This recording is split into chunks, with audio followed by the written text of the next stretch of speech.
This podcast is brought to you by Onnit.com. Go to Onnit, press in church, and get 10% off their tremendous supplements.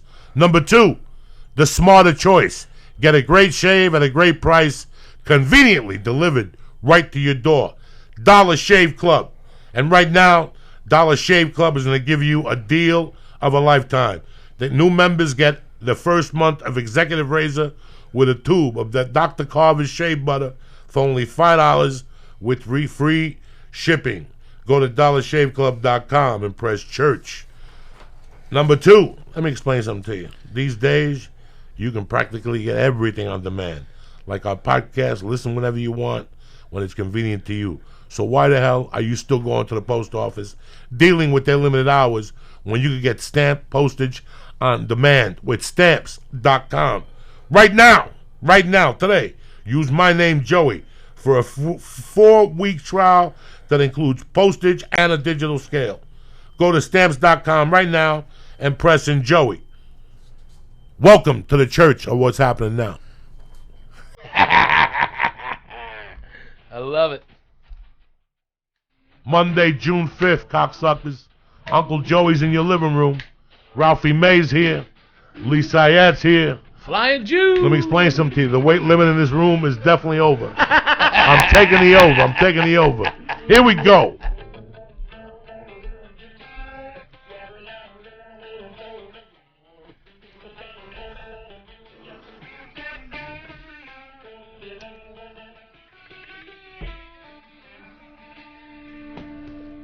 Oh shit. Here it is. This is Joe Perry with the good fucking heroin.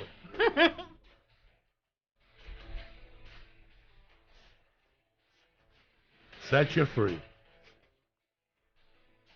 No one knows a way but maybe me. Oh shit. Here we go.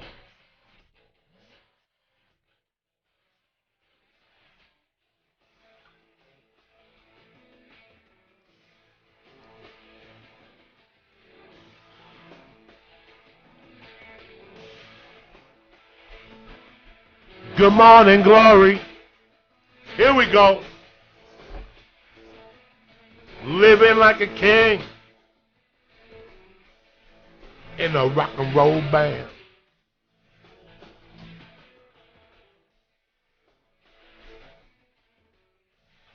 Are you fucking kidding me or what? Break out the Gorilla Biscuits. It's the church of what's happening now.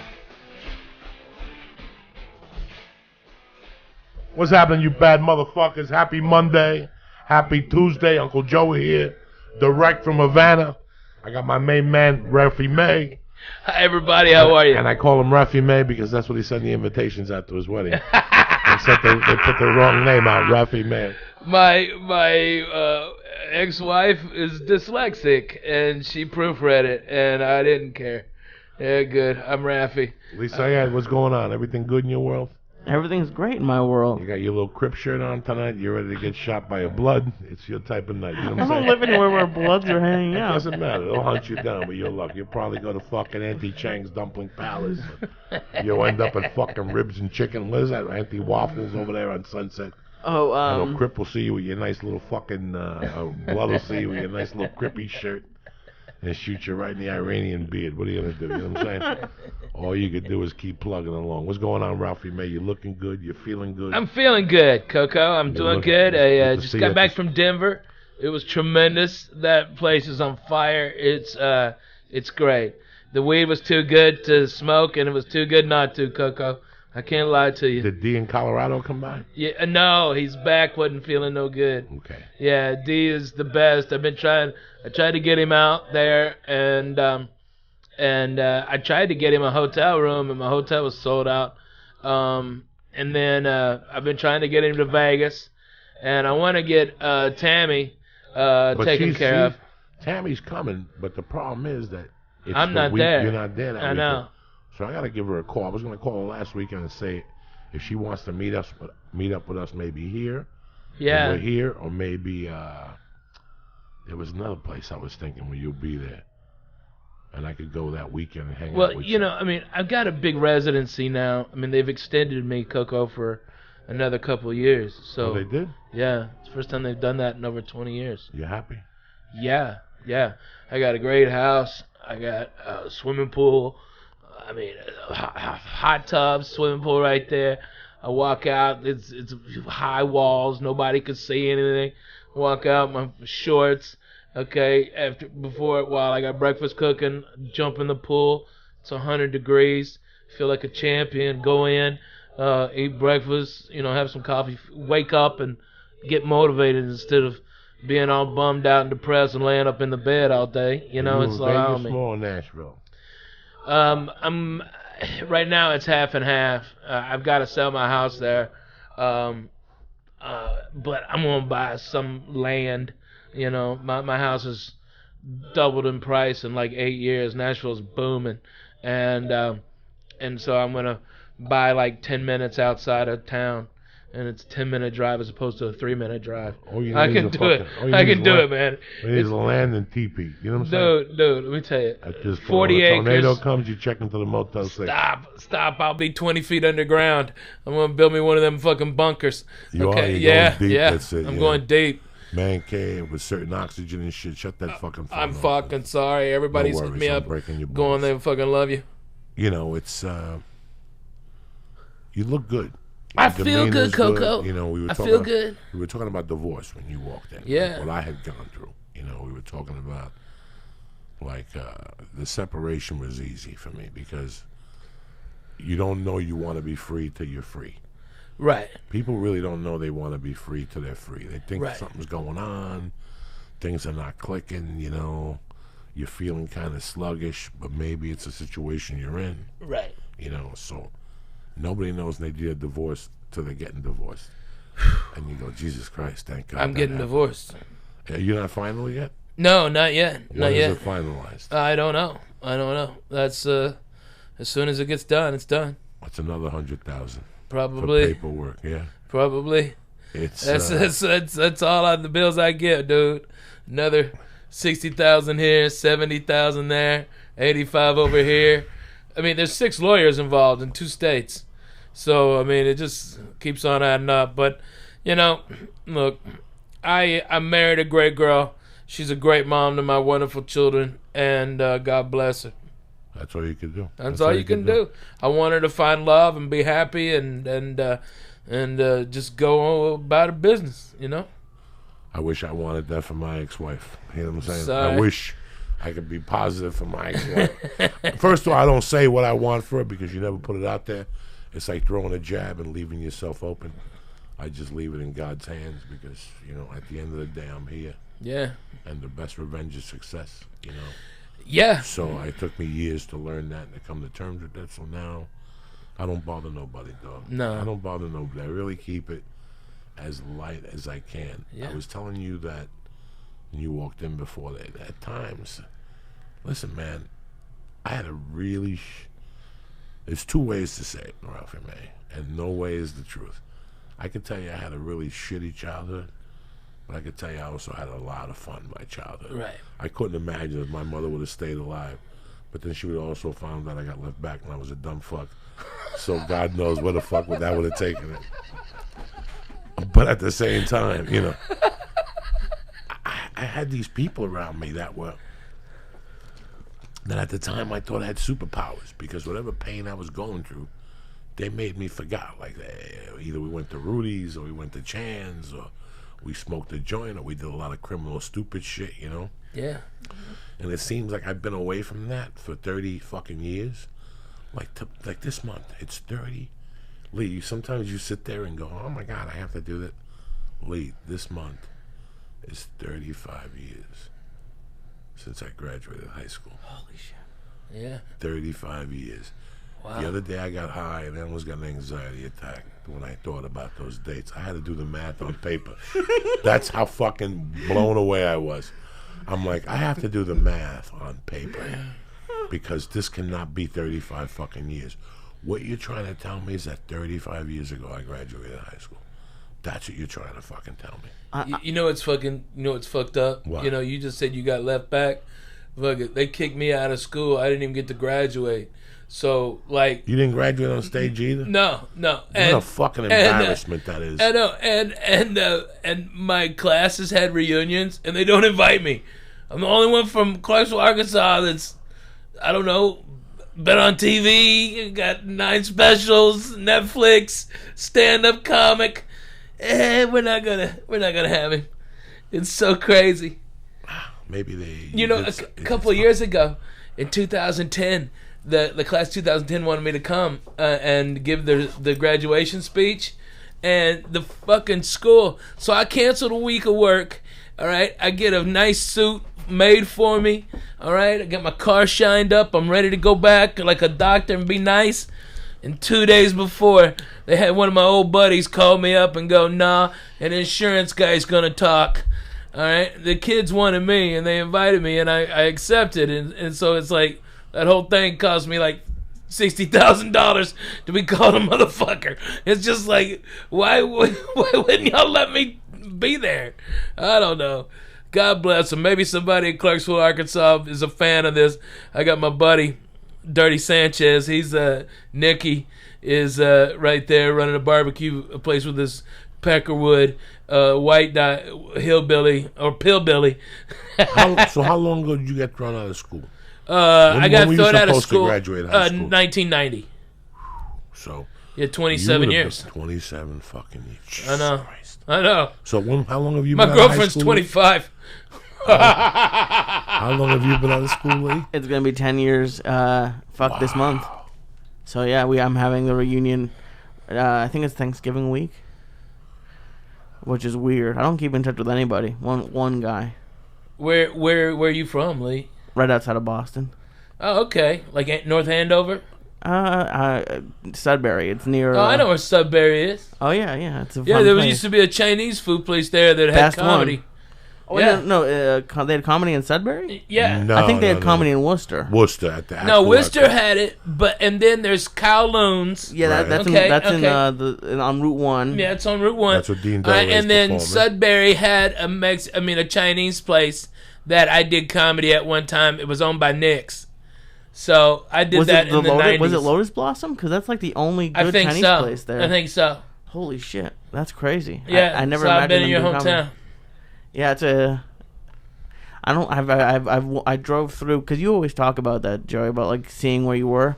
And one of the last times I went to go see my mom, I wanted to go alone. She ended up driving me through the town. We like just drove past my old house, and it was weird. It was kids I babysat are juniors in college and about to go to college now. Like And you can't go home. It's different. Yeah, it's terrible. It's just 35 fucking years ago. Ooh. Are you a different man than you were then? Without a doubt. First of all, You were already I'm doing a man comedy, now. right? You were already doing comedy, Yeah, right? When yeah. you got in high school, you were Yeah. already doing stand-up. Yeah. Wow. See, that's completely... I didn't know dick. At 18, 19, I had no fucking idea. I had no idea. I told you why, right? Yeah, well, you on the Kennison thing? Well, the no. contest? Before the part that made me want to be a comedian and not go to college and or give a shit about high school, because I was going to college and high school at the same time, was I performed at a Shakey's Pizza, and I won like $50, and the whole table got a tab, okay, and they were drinking pitchers of beers, okay, and slipping me one. All right, mostly I was fucked up on big red cokes, okay, and shit weed, all right, and I got a fucking I was in my '79 Oldsmobile Cutlass Supreme, okay, burgundy on burgundy, baby, okay, and I was walking out there, and this kind of ugly chick came over and we started talking, and then made out, and she blew me by the fucking dumpster behind Shakey's Pizza on Highway 71 in Fayetteville, Arkansas. And I said, fuck school. Fuck it all. I want to be a comedian. I just did 5 minutes that I've never done before, all right? And made people laugh. I got free pizza. I got fucking $50, and an ugly girl sucked my dick. I'm in. I'm all in. But the difference between then and now is I was a kid then. I was a kid. I was a kid because, all my friends were much older, so they always talked to me as a kid because I was the youngest person doing stand-up in Houston, and I was the kid. I had no peers, nobody my age at my level of stand-up, and I was pushed around and protected and everything until I got so mad I almost killed some of those old fucks in Houston. They don't know how close they came. I had a pistol, and I was out of my fucking mind, okay? I was fucked up on codeine syrup, and I was ready to fucking kill somebody, okay? I'm serious.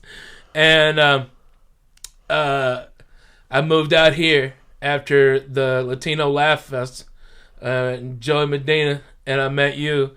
And being out here was a chance to remake myself in the image I wanted to be. And it was harder than what it was in Houston to survive. Everything's more expensive. And that really, from 98 till when my father passed, was me becoming a man. And the last straw was my father passing. I don't think you're a man until you don't know you're a man until your father passes away and you're no longer a son. You don't have a dad. That's the point where you go, this shit is way the fuck real, okay? And I've got to get my shit together and, have responsibilities. And that's the whole thing. That's the difference. But yeah, so when you ask me if was I the same man as I was then, I say I wasn't a man. Had I fucking commented somebody? Yes. Had I had my dick sucked? Yes. Was I 18? Yes. Could I vote? Yes. Was I a dumb fuck? Way yes. Was I naive and stupid to the ways of the world? Yes. Yes. Without a doubt. And it took me a long time of getting motherfucked to learn that lesson. At 19, I had the mind of a child, but the essence of a man. I had a it's so weird. Like, I had to write this thing. I read this book, and they want you to write, like, your negative, positive stuff. And I wrote, there was a thing, like, how insecure I always was, but confident at the same time. Yeah. As I remember going into the city with friends of mine and going, when you walk across the street after you cop, you have to see your body language. You fit right into New York City. I never understood about that till a couple of years ago, what he was saying, But at 19, yeah, I had the mind of a fucking child, but the essence of a man. I already had the fucking, like, by 22, I already had the answer, where a lot of people... Now, your 22 was a lot different than today's 22. I mean, not for nothing, it's like your 22, with the way you had to come up, losing your mom and your stepdad and all the shit you went through, you were forced way before. One of the biggest parts about being a man is realizing you got balls for a fucking reason. You've got to live, you've got to survive, you've got to fucking work. Nothing is free. You got to fucking have it to make it happen. And you had to do that. You had to fucking live. And so you lived with the cop. Okay, you lived with, your other friends, and you go drink in the hash ways. You'd go down and get you a yoo-hoo and a roast beef sandwich with mayo on white. Okay, and you go, she'd throw in a little rice pudding. You were raised by a lot of people, dude, but you had your roots. You go around where you are, and you had to survive, and you weren't given a choice. Today's kids, they ride bikes with helmets. And kids go to school. They got $100,000 in college loans. They got a liberal arts degree, and they're living at their mama's house. That was not you. You had no backup plan. No, there was no. No, there was no backup plan. I wanted a backup plan. I wanted to go to school. Who doesn't? I wanted to go to school. I wanted to have a car like everybody else. Yeah. I wanted to have nice clothes, but there was no backup plan. And you know what? How some people, I always say this, how some people join a cult, or some people join Scientology, or some people join Bikram yoga. I took the low, what do you call it? Low hanging fruit. And I became a criminal because that's what I was not raised to be, but groomed.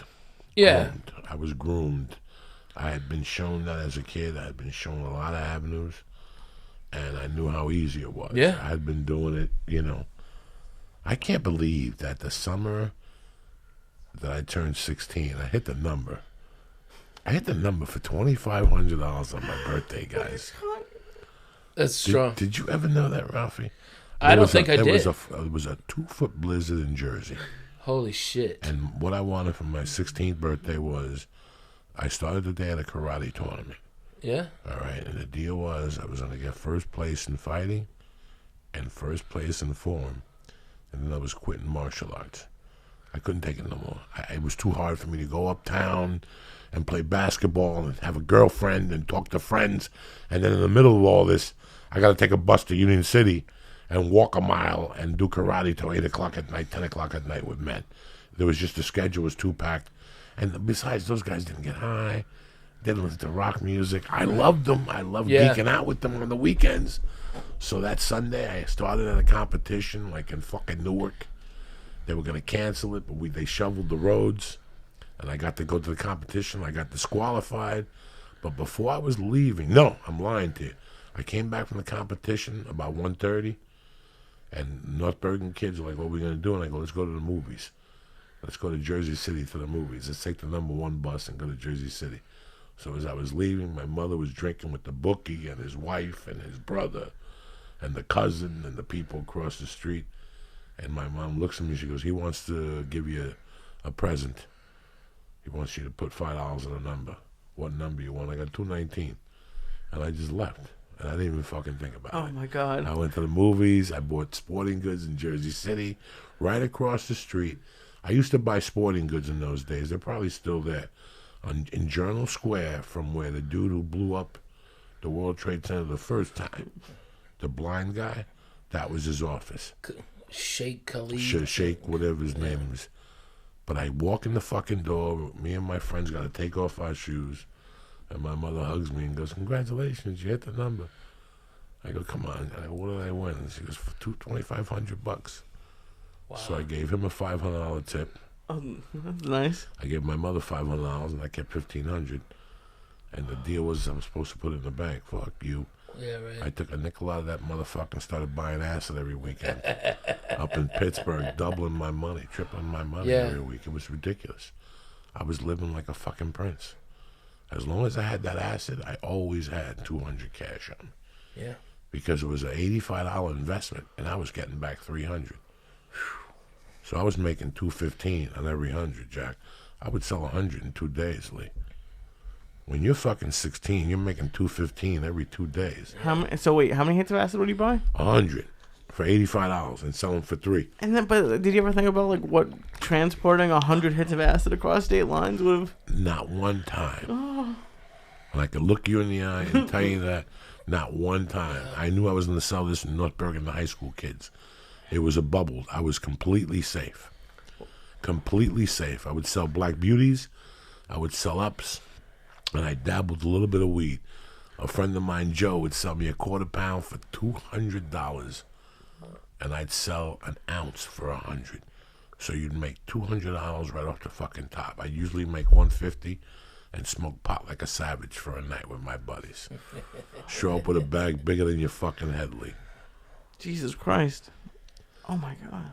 That hustle has been taken away in this country. Yeah. See, that was a hustle. That was a way of life. Guys like Ralphie, neighborhood guys, they figure out a way how to make a great living and not bust their hump.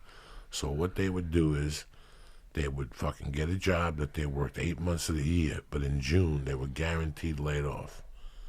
They would collect unemployment till October, and the whole summer, how do you think they lived? They got $450 a week cash from unemployment, plus you made $1,000 a week, either booking or selling something. Remember, Lee, you could buy 100 Quaaludes and sell them at the bar in one night. Wow. So it was $200 for 100 Quaaludes. I don't think I could. Lee, Without a doubt. Lee, all you got to do is take a piece of this Quaalude, break it in half, and eat it. Put it in your pocket. You come to my house at 6:30. You come to my house at 8. This is how quick it was, Lee. I swear to my mother's grave. I swear to my daughter Mercy. You come to my house at 8:30. I give you 100 Gorilla Biscuits, right? You don't have to wrap them in aluminum foil, nothing. Just put them in your pocket. I saw it done. I saw guys way dumber than you. And I don't mean that way. I know guys that are completely idiots. You're college educated. You just wouldn't know. I have an arts degree. Your body language would give it up. But I know guys like you. Right. Oh, my God. That would live at home with their mothers. That on Friday and Saturday. On Friday, I'd see them at 8:30. So Quaaludes. You give them 100 Quaaludes. They go to a bar and they buy the half. A guy like you would just buy the half a Gorilla Biscuit, put it in your pocket. And pretty soon your eyelids start to close like that, and people would know. People would walk over to you and say, Lee, what are you holding? That's like the open sign? And you just tell them right off the bat, I got Lodi. Who wants to go to Lodi? Because Lodi was a place in New Jersey. I had an Aunt Maudie Bell in Lodi, Texas. Okay, Lodi. That's so funny. So they used to call him Lodi. Lee, if it was a Friday night and people were doing blow at $4 a piece, everybody who would come to you would give you a 20 and take 5 from you. You think it would look about that? Yeah. Nobody would come to you and buy one Quaalude. So 5 people buy. You wouldn't even believe it. You'd be back, and once people knew you had Gorilla Biscuits, good ones, on the weekends, Thursday, Friday, Saturday, shit. All you'd have to do is go to 3 neighborhood bars. You could Uber in between those bars and just drop 60 to 70 off at each bar and go on your way. Make your profit. See a guy like Ralphie and go, Ralphie, you want to make an extra money here? I'm going to give you these for $3 a piece. Sell them for $5. Ralphie's a dog man at fucking Jazz LaRue. And you leave the last 30 with Ralphie. And you just made yourself 400 fucking bucks. Maybe even 600 because you sold 300 of them. That seems a little too easy. That's how easy it was. That's how easy it is. Did the bee get you? I'm looking for it. I know. It's around here. There's a fucking bee in here. It was so crazy when you think about it. And am I ashamed of this, Ralphie May? You know I can't lie to you. No. But there was a time I was under the fucking credit card, dude. And I still, to this day, out of all this shit I did, there's 2 things that I sit back and giggle and go, how the fuck? Not hula hands. The ground round and Sundays. And I look at you as a man. Round. And if you don't believe me, you call George Kaladinsky right now. And that's my witness. All right? I took George to the ground round. The way I would walk in, you hungry? Yeah. Come on, let's take a ride. I'd walk into the ground round with you. Get what you want. It's on me. You get the soup, the chili. Give him wings. How many wings you want? 6. Give him 12. You're like, look at Joey. And all of a sudden, like, the tab would come. I go, thank you. And I go, start walking. And you go, why? We ain't paying for this. And then you're a fucking accomplice. Do you know how many times I did that? I think I did it 3 or 4 times with George. Where George would go, you made him your getaway driver. Oh, yeah. Without him knowing it. No. In those days, there was always a by the way. I would give you what you're looking for, but it ain't going to come easy to you. You're either going to give me a ride, a shirt. I got to take a shower at your house. I got to do something. Gavin boy with the turd down Oh, the my toilet. God. Yeah, fuck you. You got to give me something. Nothing ain't cheap in those days. I'll give you 20 Quaaludes, but listen, we're going to go to the Bronx. You got to wait outside this black neighborhood and keep the car on go. You know what I'm saying? Keep the car on go. Lock the windows. Keep it on go. Don't open the window for anybody. Oh, I was. You don't need no air right now. You don't need no air. Just keep fucking Mind your breathing. fucking business. You have no fucking idea how easy it was to make a living. But I would go in 85, I was the worst I ever was. The worst I ever was. With cocaine? Or? No. In 85, I was clean. I was spotless. I was just smoking weed like a motherfucker. And I went on a 6-month tear in the New York City, northern New Jersey area that till this day they're scratching their heads. I would dress up in a suit and go into office building and take purses and cash registers and shit. It was fucking envelopes with nothing in it. I'd throw it away. God damn it. I would go to Safeway and steal vitamins and sell and tampons and what's the itch when you vaginal? What's that stuff you get? Gardasil? Yeah, Vagisil. You steal it in Jersey from Fort Lee, and I'd walk it over the bridge the Spanish Harlem where they pay you top dollar for that shit. I was a walking They fucking do that. scam. It was like it didn't stop. But Razors. the number one thing I did was I had 3 credit cards in my wallet that were expired, and expired. One was hot and expired. And I got away with this for 6 months. Well, that's when they just did the paper. 3 times a week, Lee, I would eat at a fine restaurant, a tremendous lunch on the for free. I always left the cash tip. Though. I think they I was never a piece of shit there. They invented cameras because of you. I think because of people Lee, you gave them your card and it was under $50 and it was the lunchtime crowd. Your restaurant had to be packed. Yeah. It had to be packed. If you went in there when you were empty, Can't look at it too long. They couldn't look at it too long. They would have to take, when they had 3 of them for lunch, you ever go to a restaurant, they got 3 things. In those days, they didn't call, Lee. If it was under $50, $28, $32, they didn't call. They just went like this, ching, ching. You signed, and they gave you the card back, Lee. Did you look at the names and only get a male who not a black dude? He was like Olivia for a week. No, listen. I became whatever name you gave me. Olivia Ruiz. Whether it was Mohammed, Ching Sao Ho. I was a Chinese guy for about 2 months. Please tell When I lived in San Francisco, dog, I was a Chinese guy for at least 2 or 3 months.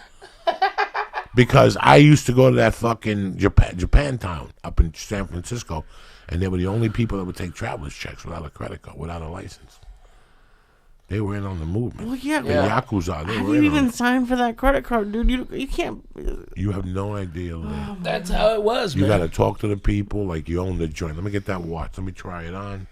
All right, let me get this one. What else you got? Let me get that one, too. Boom. What's your name? Sam. What's happening, Sam? Everything all right? I made your day today. You're going to make a nice commission. You take Visa, credit card, American Express, Diners Club. What do you take? Yeah. And here I'm holding a Visa. Yeah, but You know what I'm saying? I'm holding a Visa, but I'm throwing different options at you. I got Discover. I got Amex. What do you want? I got a silver I've card. seen you do that. No, dog. You got to walk in there like you own the fucking place, Lee. Oh my god! And the guy would be smiling, having a great time. You give him the card. He's thank you for coming. Thank you for coming, Mr. Kim. Thank you. Yes, indeed. They're not going to argue with you. Every What are you once in a while, talking they about? ask you for a license. Yeah. 1 out of 10 times, you got to ask for a license. Then you had to run out of it and you lost the credit card. The credit card was hotter than hot. Remember, in those days, it wasn't what it is now.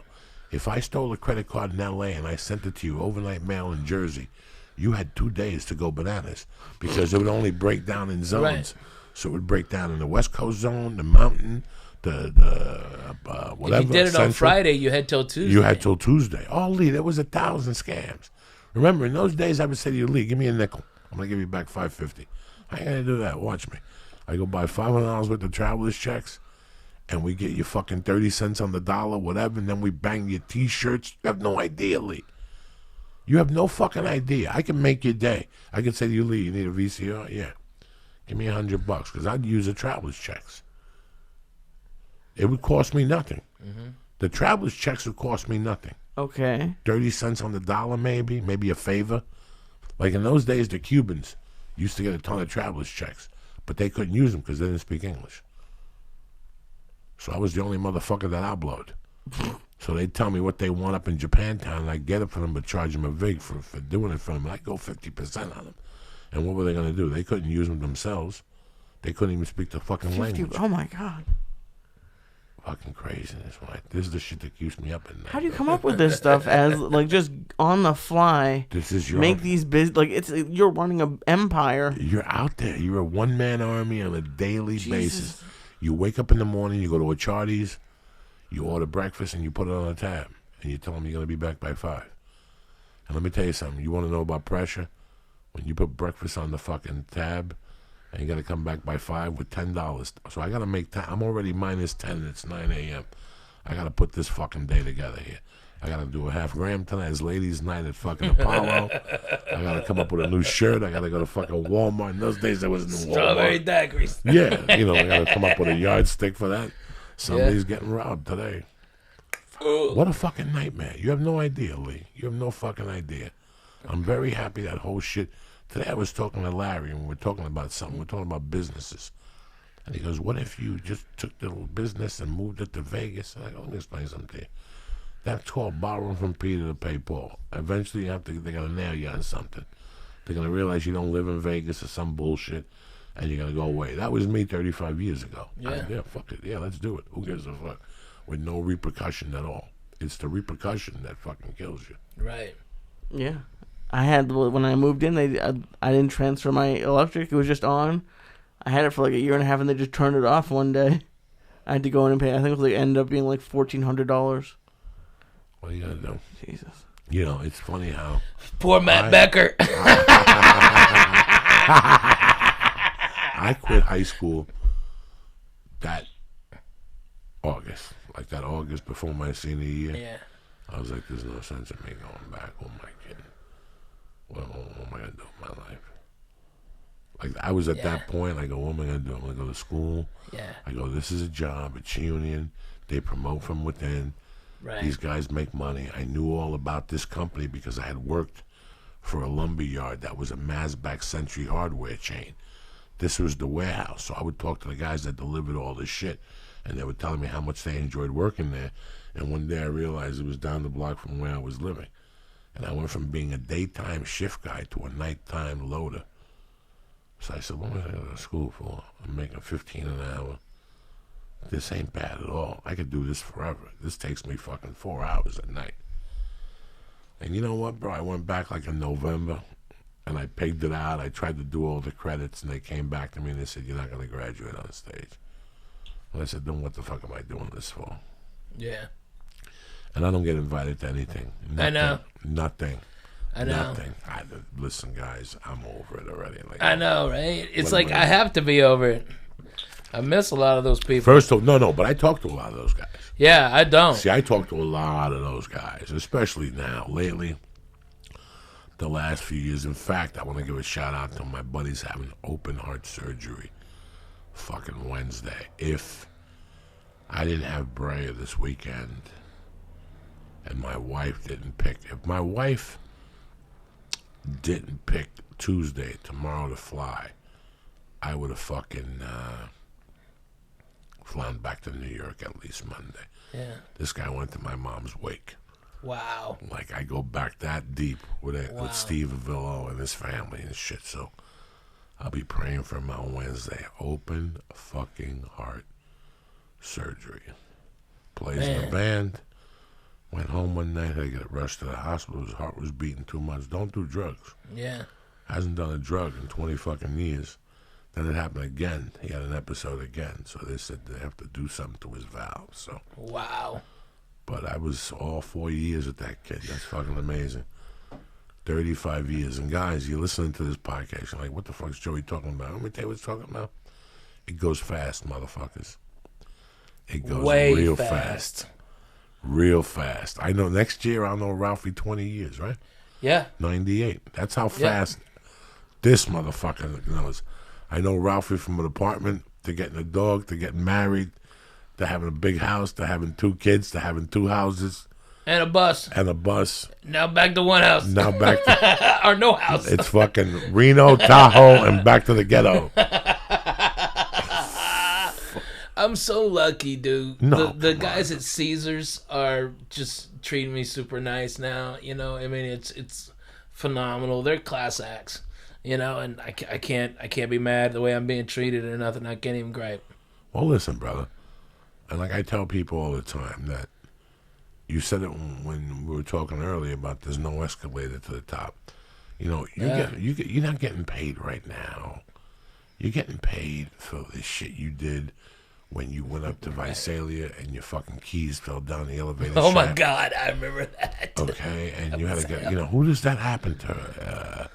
Lee, who does that It happen happened to me. That you go to a fucking gig, you did a great job, you spent the night, you wake up the next morning, you go to the fucking elevator, you go, oops, your keys go down that one little crack. That crack. And I heard they held for like a minute. Yeah. I heard they held. By the time you bent over, you shook the elevator. I could see them. I could see them going down as they hit the light of every elevator. So I saw them, and I could see them down at the bottom. And I'm just like, I got hit by a kid who was coming in from the swimming pool. Okay, and I had the keys in my hand, and I got hit by that little girl and on my hand, and boom, they just right in the middle. It took 2 years, but the Hilton there, or the Marriott, whatever it is, they gave me my keys back. But luckily, I had an extra key in the car, so all I had to do was get it open. And it was Saturday, and they couldn't get an elevator guy. No. I mean, there was 1,000 fucking by the ways. Yeah. And that's why I tell everybody, like young comics, like the other day I bumped into some dude when I was with my family. And on the way out, he goes, "Oh, I've seen you at the Comedy Store. I just got into it. I've been doing it a year." He goes, "What is it? What is it? Can you tell me?" And I go, "Time." Yeah. Time and mileage. If you do 8 fucking open mics a night, I guarantee you 20 fucking years from now, you'll fucking get paid. Because that effort will not be fucking gone unnoticed. Right. Trust me when I'm telling you. You'll know, too. You'll know. Sometimes they give you a check, you look at it, you go, "That's for that fucking time I finger banged that Indian chick in Twin Falls, Idaho on a triple run." Yeah. Triple run would send you to all these That fucked sounds up like fun, places. though. Why are you getting paid You know for what, that? bro? Triple runs, Lee, if I had the time, I'd go do one. I would take you on a 2-week triple run. I'd hire you as the chauffeur, just so you see. You know what? You would tap by the third night. No, I love it. I would love it. You know what's tap on great the is third I night. can do them now. I did one basically earlier or last year, but I did it You in a do bus. them a lot, yeah. Yeah, but it was a bus. It was a great. bus. It was great. I guarantee I wouldn't quit. I mean, Lee, this is But you're in a car and you're driving 12 hours. 12. Lee, And then you're driving, and then the next day you got to get up and drive another 12 hours. And then the next day you drive another 12 hours. And then the last day you drive an hour. And the Thursday, you've crisscrossed where you're going to be. Like you're going And then you have to come back to that area. Yeah. You're in Wenatchee. It's crazy, Lee. And then you're in Missoula. And then you're in Yakima. But Yakima and Wenatchee are only like 80 Right miles there in apart. Washington, Missoula's in Montana. Fucking Montana. Lee, it's fucking crazy. Then you got to go to Lewiston, and then you got to go over to fucking Oregon, and you're in fucking Coos Bay, and then the next day you're in Spokane. You're like, I drove through Spokane 5 fucking times. Coos Bay. I forgot all about Coos Bay, Oregon. Man, how good is the fucking crab meat there? Jesus Christ. No. Lee, I started one from Houston that took us into somewhere in Idaho. And then we got up the next morning, because there's some days you drive 8 hours. There's something, because you got to remember, we got to do a show. So I get off stage at 11:30. You got to have a drink. They pay you.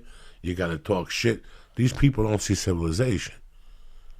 They don't see anybody. You're the biggest thing that's coming to their town since fucking the guy who shot the president came in there. Since Steve Prefontaine. Yeah. Coos No. Bay. It is crazy, Lee. And God forbid if you do radio. Like you usually go to some college station and you do radio in those towns, they'll come out. Yeah. You really live in California? What's that like? So you got to talk to them, Lee. So we're getting back to the room at 1:30. We're up at fucking 7. Driving 10 hours to 5:30. Get to the hotel, take a shower, eat, do the fucking show, go right back to bed, and fucking do it all over again. Hopefully we catch a 6-hour drive. But Friday, you catch like a 10, and then if you're lucky, it's the same place, maybe an hour. But don't bet on it. Some nights you gotta fucking drive all night. Yeah, because you gotta beat snow. You gotta beat the snow. You gotta beat the fucking and snow. And now you gotta drive back all Saturday night after you've done Through all snow. that driving. How did you do it, Joey, without the GPS? Like, can you read a map? Motherfucker. This was 1995, Lee. You bought a map. You had a 50-state map. Yeah. Okay. At that time, Lee, my vision was a lot better than what it is now. I tapped out once I moved to L.A. L.A. had a different thing. Thompson guy. That confused the shit out of me. I'm no fucking Phi Beta Kappa here. I'm okay with maps because I was a Boy Scout for 3 or 4 days. Okay, I was a weed blow 4 or 5 days. Yeah, I was one of those assholes for like 4 or 5 days. So something in Miami, I learned how to read maps.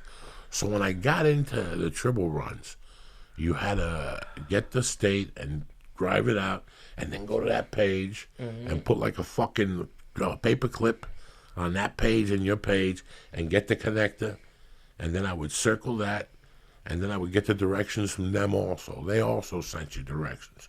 Yeah. They would also send you the night of your gig and how you were going to get there. So to the next gig. So how you got there, let's say your week started Tuesday through Saturday. That's 5 nights. How you got to Wenatchee, Washington, that's your department. That's your problem. Once you get to Wenatchee, Tuesday night, you're going to go to the place, the Palm Springs of Washington. You just said it before. Yakima, Washington. And then you're probably going to go to Missoula on fucking... Now, people like Donna Richards in those days and the other lady, they had runs, but their runs were like 4 hours in between. Right. That's 4 or 5 manageable. hours, yeah. No, that's not bad at all. No, those other ones, those triple runs, they were a 12-hour run, kid. And like, what happens with weather, construction, Fuck you. accidents? If let's pretend that there's a gig and it's 7 hours, and it's me and Ralphie, and we're pretty legit with each other, and we hear there's gonna be snow.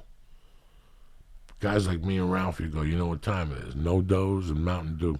Yeah, might as Yeah. well. No Does and Mountain Dew. Pack the It's car. on the side of the Pack the freeway. fucking car, and right from the stage, Go. we get right in the car. The hotel knows we're coming. We're comedians, and we'll get there as the snow starts. Yeah. By the time we're getting to that city, the snow will start getting hit. We're catching it as we're driving Right. at night. How, Yeah, there's different strategies. They sound Lee. silly, but how would you find the weather out at that point? Was it the TV, radio. Radio. Yeah. They had the radio for TV. all over the Well, country? Yeah. but we also read the paper. You know, I still do that. I still like reading the newspaper. Yeah, sure. No, And it's like nobody does it anymore. Nobody does it. I don't anymore. read the LA paper. I'm not gonna lie to you. If I Nah, buy, it's got no. every it's not once in fun. a while, I pay the $2.50 for the New York Post. Right. At the airport, I rip it off because it's a federal charge. Yeah. Right. You know me, I want to be locked up next to fucking what's his name for a week so I get some info out of him. Maybe he'll call into the podcast. You know what I'm saying? Fucking El Chapo. You feel? Somebody. You never know you're gonna bump into there. So I funny. wish my memory was clearer of those times. Well, There's I mean, maybe like 3 or 4 prisoners, maybe 5 that I did time with that I remember. That from time to time, their name will pop up and I'll look them up on Facebook. One kid, I found his son, Oh wow. and we communicated for a while. I don't know what happened there. And the rest of the guys, like I remember Etchy. He's a black dude that was like from Indiana. I did time with him. He was cool as fuck. Spencer Antoine, I looked up. First of all, if I'm 50, Spencer's got to be fucking 80. Because when I was 25, he was 55. Wow. Right? So I was doing time when I was 25. But I'd love to reconnect with him and just talk some shit. All the dudes in the AIDS unit, they got to be dead. That was 87. That was way before the medication. Yeah. And they weren't looking too good then. There was a black dude in the AIDS unit that they thought he was gonna die before, way, but he made it. By the time I got out of the halfway house. He was still there. When I worked with Katie Siegel on Superior Donuts, I felt like pulling her over and going, "You don't understand how many times I watched you in the AIDS unit."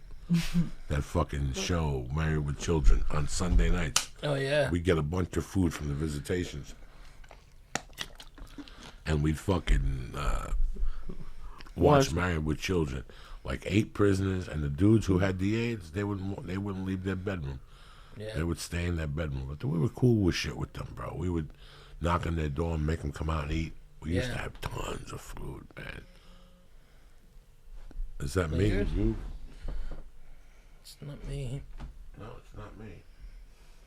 My phone's off.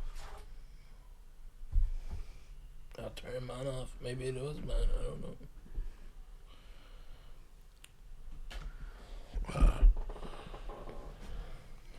No, it's kind of weird, the characters I met when I was locked up. Yeah, right. Ralphie May. It's kind of, even when I was in rehab, I went to this Puerto Rican rehab in Boulder, like it was such a scam. Dude, you should have gone to my rehab. Bro, those things, Man, my rehab was nice, dog. No, this was nice. Listen, this one you paid them the money and they just winked at you. Oh no. They were like, "Listen, we know this what's going one on. had Listen, you chanting. You can stay here for 22 years. Ain't nothing gonna change." All right? They told you that going in. Massages and stuff. Yeah, just give us the envelope. We'll write a letter to the court, and we'll let you blast off whenever you want. Just show up, be early for the meetings. That wasn't mine, man. That was not really, mine. They worked on your heart over there. Fucking A, How long did you stay in rehab? 2 days. No, I wish. You know, I was out of there 2 days. I would have been out of there. But my wife was like, "You're not coming to my house, okay?" And I'm like, "What the fuck?" And they gave me a fucking Ativan, okay, that I'd never taken that shit before. And I woke up 24 hours later, okay, 24 hours the whole day later, in my own piss, okay, going, I just pissed myself. What the fuck did y'all give me? I just smoke weed. I was taking some pills, but I wasn't taking that motherfucker, all right? I swear to God. Oh my God, Coco. Would you recommend it? I've been taking names. Ralphie May, tell me the story. They had you running the airport like O.J. Simpson. Oh my God. Oh my God. They had me fucking...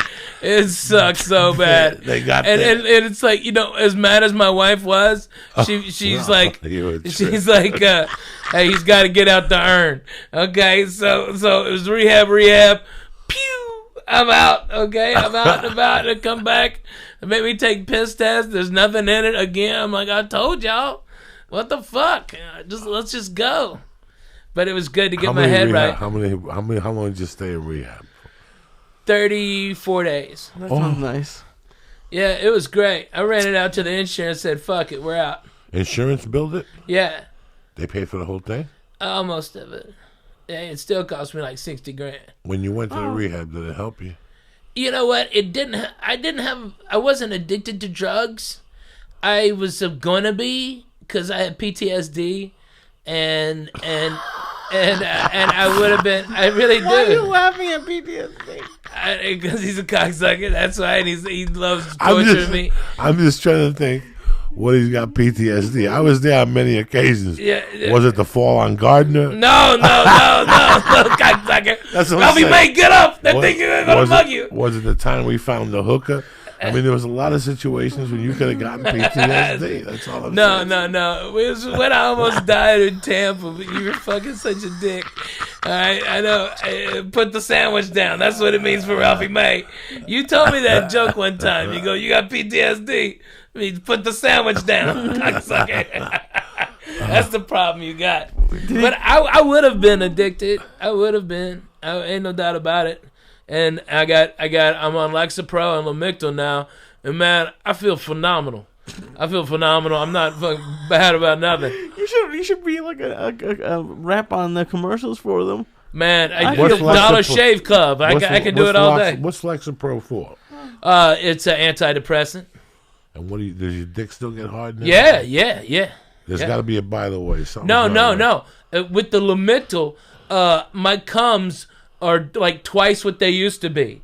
Okay, it makes your fucking semen load twice as much.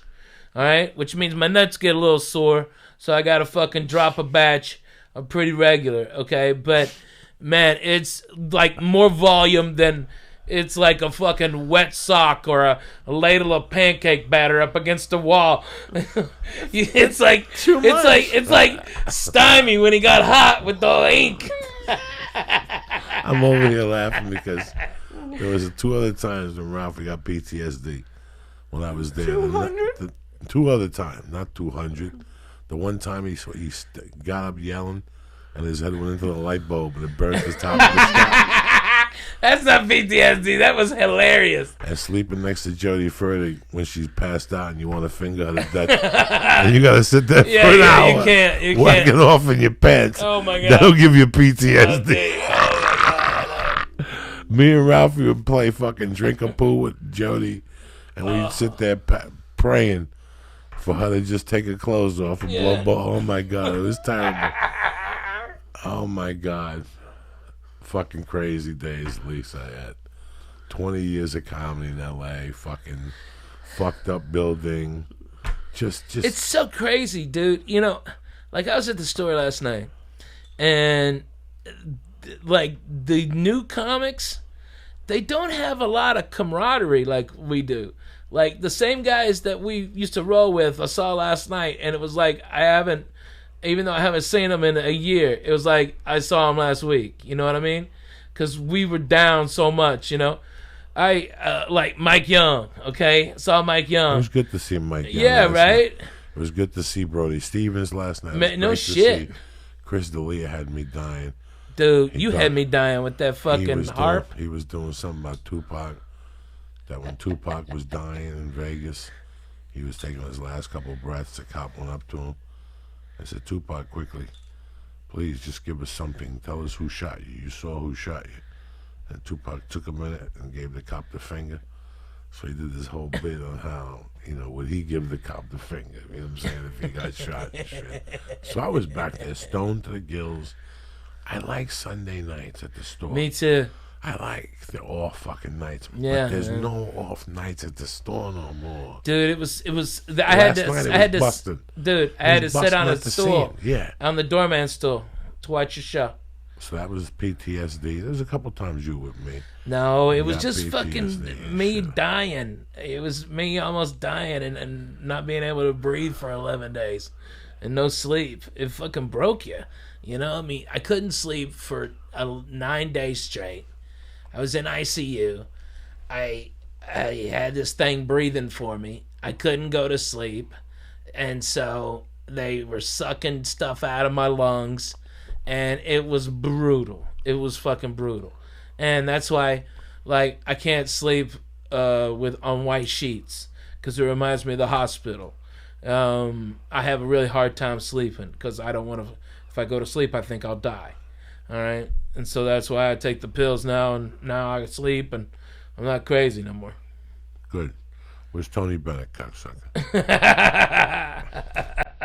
Did I tell you he came to one of my shows one time? Absolutely.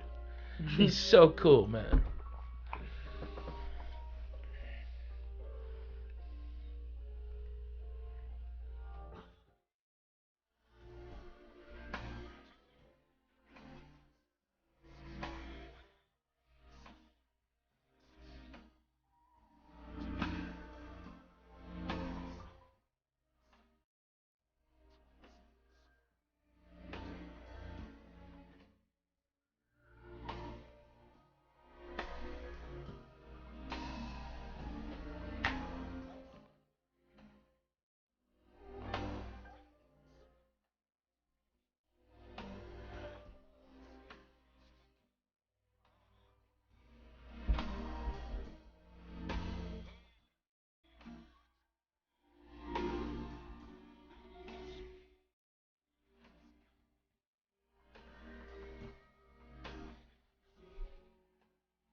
Real quick, two-board tack.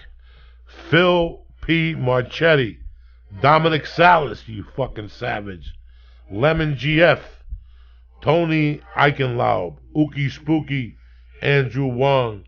And my main motherfucker, Joe Abraham. You know what I'm saying? Hey, I got one. I got a fan, a buddy of mine.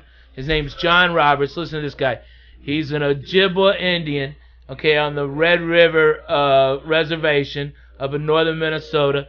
He has, I think, 9 kids adopted, and he's a stand-up comic, and he's a member of the Church of What's Happening Now. Give him a shout-out there. Fuck yeah. John Roberts, you're a fucking funny motherfucker, all right? And I worked with him. The guy's great. He's fucking phenomenal comic. Was that part of the fucking court agreement? No, dude. The natives, they like me, man. I've raised a bunch of money for them, and I like, man. I'm glad that thing happened. I didn't know how fucked the Indians were. Did you know how fucked they are? Yes, I know. I didn't know that. I thought after the Trail of Tears, because I went to school in Arkansas. They didn't put. Oh, this is what happened to the Indians, okay? It's like, after the Trail of Tears, I guess I thought everything just worked out. Ralphie May, let me explain something to you. I grew up with a cast of characters that would say things to you. and you would have to look at them, and you wanted to question them, but you knew you were way beyond the question because they were so real. Yeah. You had 30 seconds to decide where this motherfucker was coming from. And they would say shit from Darren Rago to Timmy Holloway. Today, Timmy Holloway sent me a tweet. And one night, it's 1984. It's the height of cocaine. Everybody's doing it. Miami Vice is on. You can't talk to a motherfucker that's not snorting or smoking bazookas or whatever the fuck it is. And we're standing in front of Corky's. I'll never forget. I could live to be 80. Now, Timmy's brother was my age, who's crazy, very funny, and very low-key. He don't like no drama. He don't like people with long hair. You know what I'm saying? He's one of those fucking dudes. I will never forget this. What about Rager? Who? Was it Rager? Isn't that the guy? Rago wasn't there that night. Rago at that time was in love. At that time, this was the cocaine crew. It was me, the Pelican, Stinky, and Fernie. No, Fernie was murking, but not really. He was mad at me. So that was the original three, and then Timmy, and then we had, whatever. But us three always tried to find a way to get a package. Lubes, Venieri was in the circle back then. I like Venier. He was the driver. We would always work for him and shit like that. What the fuck am I talking about here? What about Ralph Fuso? Ralph Fuso, I grew up with, but Ralph Fuso was a bit different. He was a nice kid. Basketball kid. He was a right? nice kid. Football kid. He was a really nice kid. So we're standing in front of Corky's. It's a Saturday night. It's 2 in the fucking morning. And there's a commotion outside. We're inside, I'm sorry. And we go outside, and somebody yells at the guy I'm standing at, Roger, your brother's outside. Come on out. And Roger goes, what the fuck? And so I walk out there with him, and Stinky walks out, and somebody else. I'll never forget that the little brother's outside. He's like, I wanted to see what the hell you were doing. But the little brother left the car lights on. He left the car on, double parked, with the hazard lights? with the hazard lights. Yeah. And I'll never forget, he bends over and goes, Timmy, what's the circus in town? Go turn the fucking lights off in that car. What's the circus in town? My point being that, I grew up with people who would say shit to you, and it's always something. Let me tell you something, Ralphie May. I love you to death because the last 20 years you've made it cool for me to be alive. Like, you've made it this acceptable. Like, when you used to go on the road and come back 2 weeks later, yeah, I loved you because you got me weed and shit like that. But I really love seeing you because I really missed you. I figure without you, I'm at the store by myself. I'm fighting these motherfuckers. Dude, we were. It was me and you in that little fucking apartment, and it was just a crazy situation. That's where this began. And I would tell you shit, and we would giggle, and it's just weird that every time, the hospital, the PTSD, the fucking, craziness. Yeah, I was gonna ask you, Ralphie, how do you survive 20 years of Joey's mental torture? Like, there should be a plaque for you, the longest running. Right. Yeah, longest running friend. You have okay. no fucking idea. All right. First of all, build up a tolerance to that weed. Okay.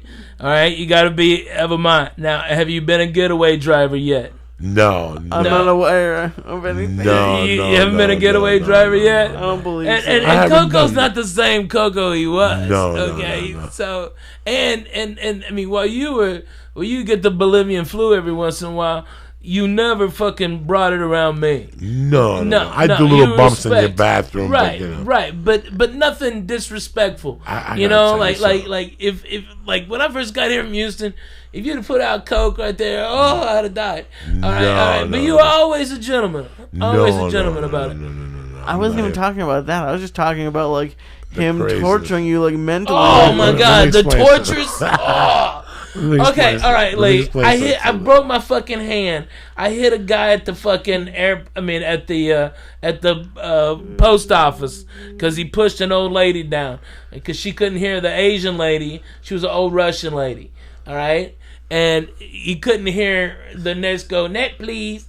Okay, and so the Russian lady was standing there, and this douchebag LA guy pushed her, and she fucking snapped her fucking arm. Oh my god. Yeah, right in front of me. So I turned around and hit the guy, and it fucking broke my hand. Okay? And so I go home. I'm fucking calling Joey, and I'm shook up, man. I'm like, Coco is like a shark. If he smells blood in the water, if you're upset about something, that's what he's going for. All right? And so he called me up and goes, get out of there. Get out of there right now. The police are coming right now because you knocked the guy out. Let's go out the back door. I'm outside at El Compadre. All right, go out the back door right now. All right, and I ran out the back door thinking like that, and I didn't have my keys. So I could lock myself out of the back of Gardner. So I had to walk and I was, you're fat, you're mad. Okay, you're mad. Like, now I got to walk around the goddamn front to get in there. Or I'm hiding, thinking about, do I go down to Josh Wolf's house? Okay. What do I do? It's crazy how many getaway drivers I used that I had to cut a piece in. And it's crazy how many getaway drivers I did something with. Until today, they have no idea it went down. Yeah. I think I'm in that group, maybe. No. Not like a getaway, but you like have no idea. a fast leaving. You have no idea. And you know what's crazy? Like, I remember like 4 of them now. I don't remember the good ones when you come back bleeding and the people are like, what happened? Oh, you come back like OJ. Your hands are cut, your eyebrows on fire, your shirt's ripped. Yeah. And where the fuck were you? Oh, I had to go take my shirt out of the laundry. You fucking retarded. Are you fucking crazy? You're bleeding from your hand. It's gashing to death. Man, I tell you. Oh, my God, Lee. When I remember one of the funniest mornings. We get up and have coffee at like 9 o'clock. And I thought you were gonna be at the house. I thought, he's got a key, just come in, fucking lay down on the futon, and go to bed. All right, maybe take a shower and go to sleep. All right, we didn't give a shit. All right, and Joy wasn't there, and it was about 10 o'clock, and I made breakfast and no Coco. What happened? So I go over to Gavin Boyd's. And there's the king of the zombies having Bolivian flu like a motherfucker. Oh. And then you're sitting up just to talk to me, trying, and you smell like pussy and coke and booze. Oh my God! But I mean, a lot of pussy. All right, and Gavin Boyd was like this, and his little shit dogs ran up to you and pissed on your head. That little shit dog. Yeah, what a fucking asshole. Both dead. They're both dead now, I guess. Fuck them, those ugly little fucks. Fuck him. He thought it was cute and shit. I know. It's such a dick move. Fucking crazy shit, man. Listen, this year's going to be 10 years since I haven't done that powder. 10 Dude, years. I know. This 10 years since Marilyn has been dead. Yeah, I know. 10 years since I haven't done fucking powder. It's so crazy to me. A couple days after Marilyn died, a couple fucking days after she died, I was like, you know what? I'm gonna give it a breather. Man, she was so sweet. Yeah, nobody even says anything anymore. That's what kills me. People are like, dude, nobody mentions Freddie Soto. Nobody mentions Mitch Mulaney. Nobody mentions Mitch Hedberg, except for to fucking take his jokes. Nobody remembers nobody. It's like they pay no respect, and they never develop that type of friendship. Well, they never. A lot of people. Listen, when I was a kid, who were the big people that died? Like Elvis died when I was fucking 13. That was craziness. That was a week of craziness in this country when Elvis died. But I still remember Freddie Prinze shooting himself. Wow. That was fucked up, man. Yeah. That was fucked up. A couple months ago, I discussed Freddie Prinze Jr. coming on the show, and I just wanted to refresh my memory, and I went on Wikipedia that night. What I remember from that night was, bro, I was fucking young, Ralphie. Yeah. I was young, but I was starting to not drink, But I was starting to smoke reefer and shit like that, like, and I would smoke reefer and go uptown high, and then I would eat pizza at Blue Flame Pizza, which was the spot in those days. And after you ate the pizza in those days, you had about an hour and a half of giggles in you. Then you'd go home. Right. You know, you had about an hour after you ate the pizza, you Vizined again after the pizza. Then you Vizined again. The smell of pizza, if you put garlic on your pizza, that kills everything. That kills the weed and stuff like that. So that was the fucking call when you got high in those days, you know. But I still remember going uptown on the way down. Because on Fridays was Chico and the Man. Yeah. Chico That was and the such Man a great and show. Sanford and Son. Which was the same show. It was the same show. But Garage and but John. Freddie was so goddamn more funnier than Lamont. Lamont sucked. All right, like I wanted Freddie to be Red Fox's son. All right, now, that would have been a hell of a show. That would have been a hell of a show. And then have Shady Grady come in. Okay, you know. All his fucking crazy I know, buddies. man. Shady Grady. But I was Steady out Freddie. that night. I was out that night. In those days, I don't know what my curfew was. Maybe 11. Like it was a curfew, but not really a curfew. I'll never. How old were you? Let's pretend 13. Maybe. 8th grade, maybe. 11, 10:30 if I was lurking in the neighborhood, you know. Yeah. That type of shit. Because in those days, your call time was 10. But if you hung in front of the house, they let you hang till 11. Do you follow what I'm saying? Yeah. Like, so don't get off that fucking stoop. Don't make me look out this door and you're playing up the fucking corner. I'll throw all of yours out. If you're going to stay out till 11, I want you on these fucking stairs. And that's what you did. So some people had like a loose schedule. You know what I'm saying? You had a little bit of a loose schedule. And I remember the night I found out Freddie Prinze fucking iced himself. I still remember the walk. I had to walk through a cemetery. That was the first time I cut through that cemetery because it takes like 4 miles off your walk. From uptown to downtown, there's a back fucking road back there. And people would say be careful because there were devil worshippers. But I walked back there like 3 kids and I saw some people doing some Santeria. And they made believe they were going to chase us, but they didn't chase us. The other guys ran. I ran like for 5 minutes. I was tired. I'm like, fuck this. You jump in like by 64th Street and you jump out by 51st Street. It was a tremendous little fucking, but those grave sites were old, dog. Like there was a lot of grave sites there from 1860s. The concrete was broken. The headstone was already broken and shit. You would die. Man, what are you gonna do? Time flies. You know, it's like comedy has so many people that it just are gone. You know, I mean, and like over the 20 years, the cast of characters like that we knew that were like really good, and like where are they now? You know, that like are no longer even in comedy. It's crazy. Last night I was standing where you were standing. Last night I got to the thing. I saw Chris D'Elia. I gave him a hug. Chris Spencer was up on stage, and I walked into That guy's so funny. Yeah, I walked in. I gave the Chinese kid a hug. Hang Ho. Fung, whatever his yeah, name he's my was, man. that cool motherfucker. Dude, I got an offer to go to do a bunch of gigs in China, and I'm gonna bring Fung. Fung's a funny dude, man. He's a funny dude, and it's like that kid's got heart. I mean, And he's got speak mouths no to language. feed too. Yeah. Yeah, he's got mouths to feed. But I He's went out, bad. I gave him a hug, I said hello to the window girl, and I went out in the hallway where you walk in, and I laid against the wall, and there was nowhere to sit. I listened to Chris D'Elia, Yeah. and I started looking at the pictures. Lee, I saw 3 people there that I was super tight with that have vanished from LA. I couldn't tell you where they are, Right. what happened to them.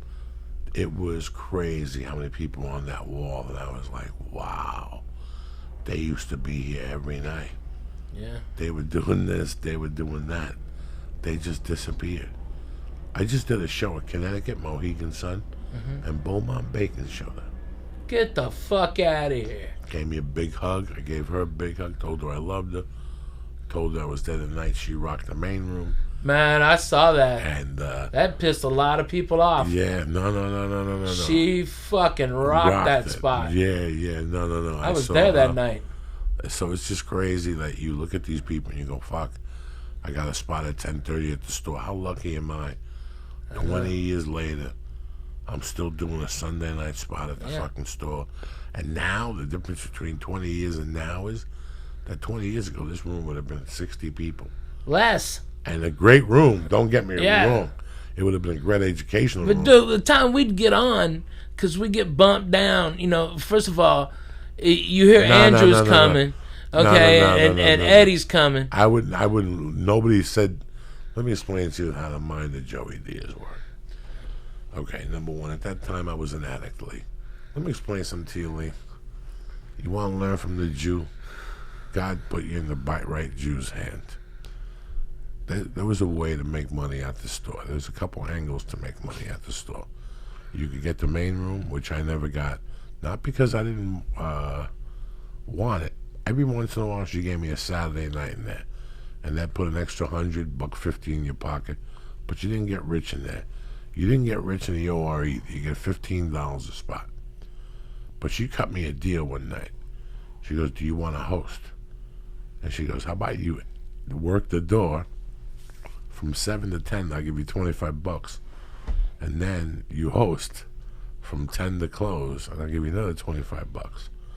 I go, that's great, but that's a lot of walking for $25.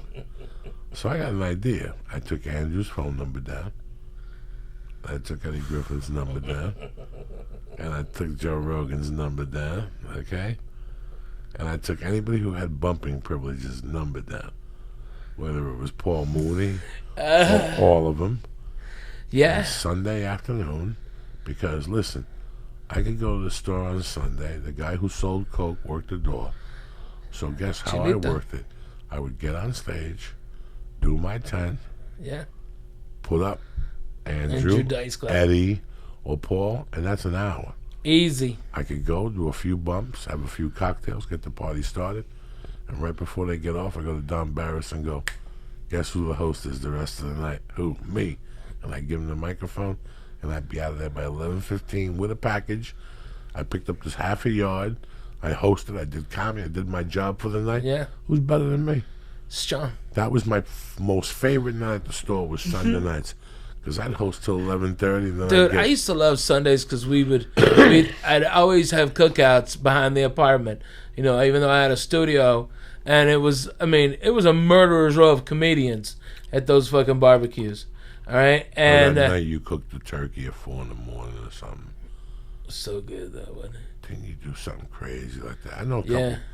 Yeah. One night we went over there, and your buddy, we pulled over, and he was talking to a hooker. And then when he got back to the hotel room, he said it was a friend of his and shit. That's when there was a lot of hookers on Sunset. Yeah. Jesus Christ, from Fairfax to La Brea, a little bit down in those days. Foxy Lee. white chicks. Lee, it was crazy. Foxy. You were pulled Then out. like some black girls that stabbed somebody. Till this day, after 10 o'clock, what a lot of people don't know.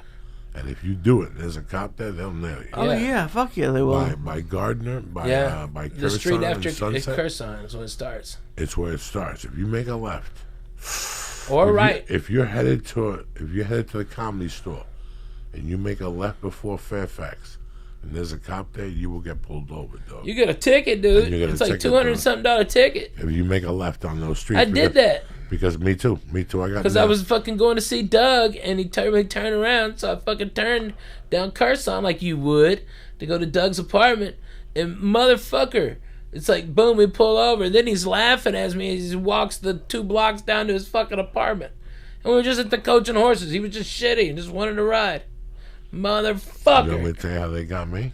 How they get you? This is a classic Joey Diaz, 2005. Coke story. I forgot all about that. You gotta love, okay? I hear me. So I go out. Break out some of them stars over there or something. You know me. In those days, I used to go out early. I did. And get my party started 7:30. There'd be 2 parties. That's how you had to do it in those days. There'd be 2. Remember, I had to pick up an envelope for the morning, an envelope for the night. And there was always something. A cell phone, a pocketbook. There was always something at the comedy store. So, it's like a Monday night, Lee. I get a package. My wife is home. She's my girlfriend at the time. I'm living with her on Schrader. Mm-hmm. And I got a package. I go home. The package is okay. But for some reason, that Monday night, the coke wasn't sticking. It wasn't getting me high enough. So I called a few people to pick up a package. Jesus Christ. There's no packages nowhere. This guy's not sleeping. This guy's doing this. This guy's doing that. Finally, I go, oh, I know who's got a fucking package. And for some reason, I did the same thing. I passed the guy's house, and I went to make a U-turn. I figured I'd pull into 7-Eleven, and they fucking nailed me down the corner. And no. They didn't even nail me down the corner. They pulled me over right in the 7-Eleven, dog. How about that one for you? Wow. They pulled me over right. When I saw them, I pulled into the 7-Eleven to make believe like I had just fucked up. Right. They walked right in there and said, can we talk to you for a second? I go, yeah. They go, listen, you just broke the thing. I go, why? I was coming in here to get water and something else. Now I'm coming down on the blow. Yeah. I'm on the tail end, but I'm manageable, but I'm still a little on the fucking cocaine. I'm talking to these two cops, and they're like, well, all right, do us a favor, show us ID. I got no ID. This is Terry Clark's car. I'm on Sunset. It's 1 a.m. Yeah. I got $60 for the coke man up the corner, and that's all I need. Just let me go right now, and I'll never make a left turn ever again. Yeah, right. You know what I'm saying? Rights forever. Never. Rights forever. You'll never see me in this neighborhood late night again. And I fucking started talking to the guy. He goes, I'm sorry, bro. I gotta tow your car. And I gotta throw you in jail. Somebody has to come in and get you. And all of a sudden, a drunk dude walks over. And he goes, Joey Diaz, oh shit. And he gives me a hug. I don't have the handcuffs on yet. And the cop looks at me and goes, you know him? He goes, fuck yeah. That's Joey Diaz, the longest shot. And both cops look at me and they go, how you doing, buddy? And they start talking to me now. They go, what's going on? And I go, listen, I just left the house. I just went to 7-Eleven just to get what I was dying. Something was going on, and they go, all right, just go straight home. Don't let us catch you driving without your license. I went right to Martel. I fucking shot the left. I picked up a gram, and I went home, and I never made a fucking left turn again on fucking Sunset. No, Fuck never. You. Fuck it, They were man. going to tow my fucking car and everything, dog. They do that on Melrose, too, Jack. Melrose, you can't turn after 11 on some parts. Really? Yeah. I think Santa Monica, too. Like, not Stanley, but on the other side of Fairfax. Those houses back there, those gays, they're like, nah, you don't bring your party back here. All right, you want to turn a trick and suck cock in the fucking bathroom? Go for it. Abby's down the block. You know what I mean? That's how they get in there. You know? They go get the taste of dick out of their mouth with that Brazilian food next door, that Bossa Nova. Okay? When I first moved here, I don't know where it is now. I don't really know where it is, but it was on Santa Monica. It was off Santa Monica. When I first lived here, I lived with the stripper in a trailer. And for a while, I would stay with Doug, and then for a while, I would stay with her. And you'd have to move the trailer around. And we lived next to a park that if you went there in the daytime, like if I can remember where it was Hollywood. It was right around Beverly and maybe Curzon or something like that. It's probably a fucking building now. Yeah. But at the time, it was this little park. In the daytime, they had benches, and you could walk up the stairs, and they had like a little swing area. Dog, at fucking 3 in the morning, that place would turn into Sex Central in those days. So I would be sleeping with Carol in the fucking trailer, and you could hear the men. This is 1997, guys. Wow. And they were fucking right outside, like male hookers, I guess they were. You could hear them having sex right outside, dog. That shit lasted like 3 nights for me. And like, I couldn't sleep. I couldn't sleep. Let's say, how can you sleep with that noise? I couldn't sleep with that fucking noise. And there was no women out there. There was no guys and women. It was every time we looked out there, it was two men having sex. The one guy choking the other one. It was. I just remembered this shit. See, this is the shit that's. Maybe you have PTSD. Huh? Maybe you have PTSD. Yeah. Oh, you fucking late. Oh, Let me my tell you God. something. I got acid from that last I fucking know- church. What's happening I now? know for a that fact. you can do right now. God damn it. And I'll go get the snake. Okay? Don't look at the yellow. All right? me Look tell at you this something. party started, Lee. If you don't think What a I dick. know, I got PTSD just from. You do. Without a just doubt, from, you do. Without a And doubt, I could you tell do. you, and I could tell you the The multiple things. No, the one in particular, the one that haunts me till this day was my Godfather. There's times I think about fucking paying a private investigator to look for my Godfather, so I could eliminate it once and for all. He was a fucking, at the end, dog, it was ugly, and he was relentless. He was relentless, Ralphie. You know, I would, when I left North Bergen, it was December of '84, and I would keep in touch with 3 or 4 buddies, and dog, I would hear shit from them that I could have called bullshit, or I could have believed, and then years later I smartened up and I go, why would they fucking be talking this shit? And then I had another friend, my first daughter, Jackie, her godparents, the father, the godfather, Pete, he was a fucking serious white dude that I grew up with. Pete was Italian, no Irish, no none of that mafia shit. Pete was a serious fucking white dude that knew his shit. Before I made any moves in those days, I go to Pete. If Pete goes to the cops today, Pete could throw me in jail for 30 fucking years. From 1980 to 1985, I told Pete everything I did. Whether he agreed with it or not, whether he was a close friend of ours or not, I told, because I always had to have somebody I was 100% honest with. Yeah. Like no I've been matter- that guy for a long time. Yeah, no matter what you came to me in those days and said to me, like if you came to me in those days and said, Joey, tell me that you didn't rob the comedy store. Yes, I fucking did. I was that guy. Like if anybody else asked me, I go, no. Hey, that was weird. He had a hooded sweatshirt. Like he was, nah. That seems like a liability to me, doesn't it? What's that, buddy? Telling somebody? You Wow. gotta unburden your heart Listen, bro. If with you no want, judgments. That's what real friends are. You did? in those days, you have people that if they come up to you, listen, man. If you don't want the answer, don't ask the fucking question. Right, that's true. But okay, when I was 14, I got one of the greatest lessons in my life, and it stuck with me. And his name was Jimmy Bender Sr. He once told me something that fucking just stuck with me. Like I started hanging out with him and swimming in his pool. I was friends with his son, and one night we went to the track, and he goes, "Listen, if you tell me the truth, I got your back. But if you lie to me, I can't help you." And that always stuck with me. I always remembered what that was intended for. And then years later, I saw him kick a junkie in the stomach and drag him out and say the guy was going to die in his house. So I know he meant business, do you understand me? But at the same time, the way I was growing up in those days, my friends were going to take heat for me. Okay? Like, let's pretend, let's just throw some names out here because we know.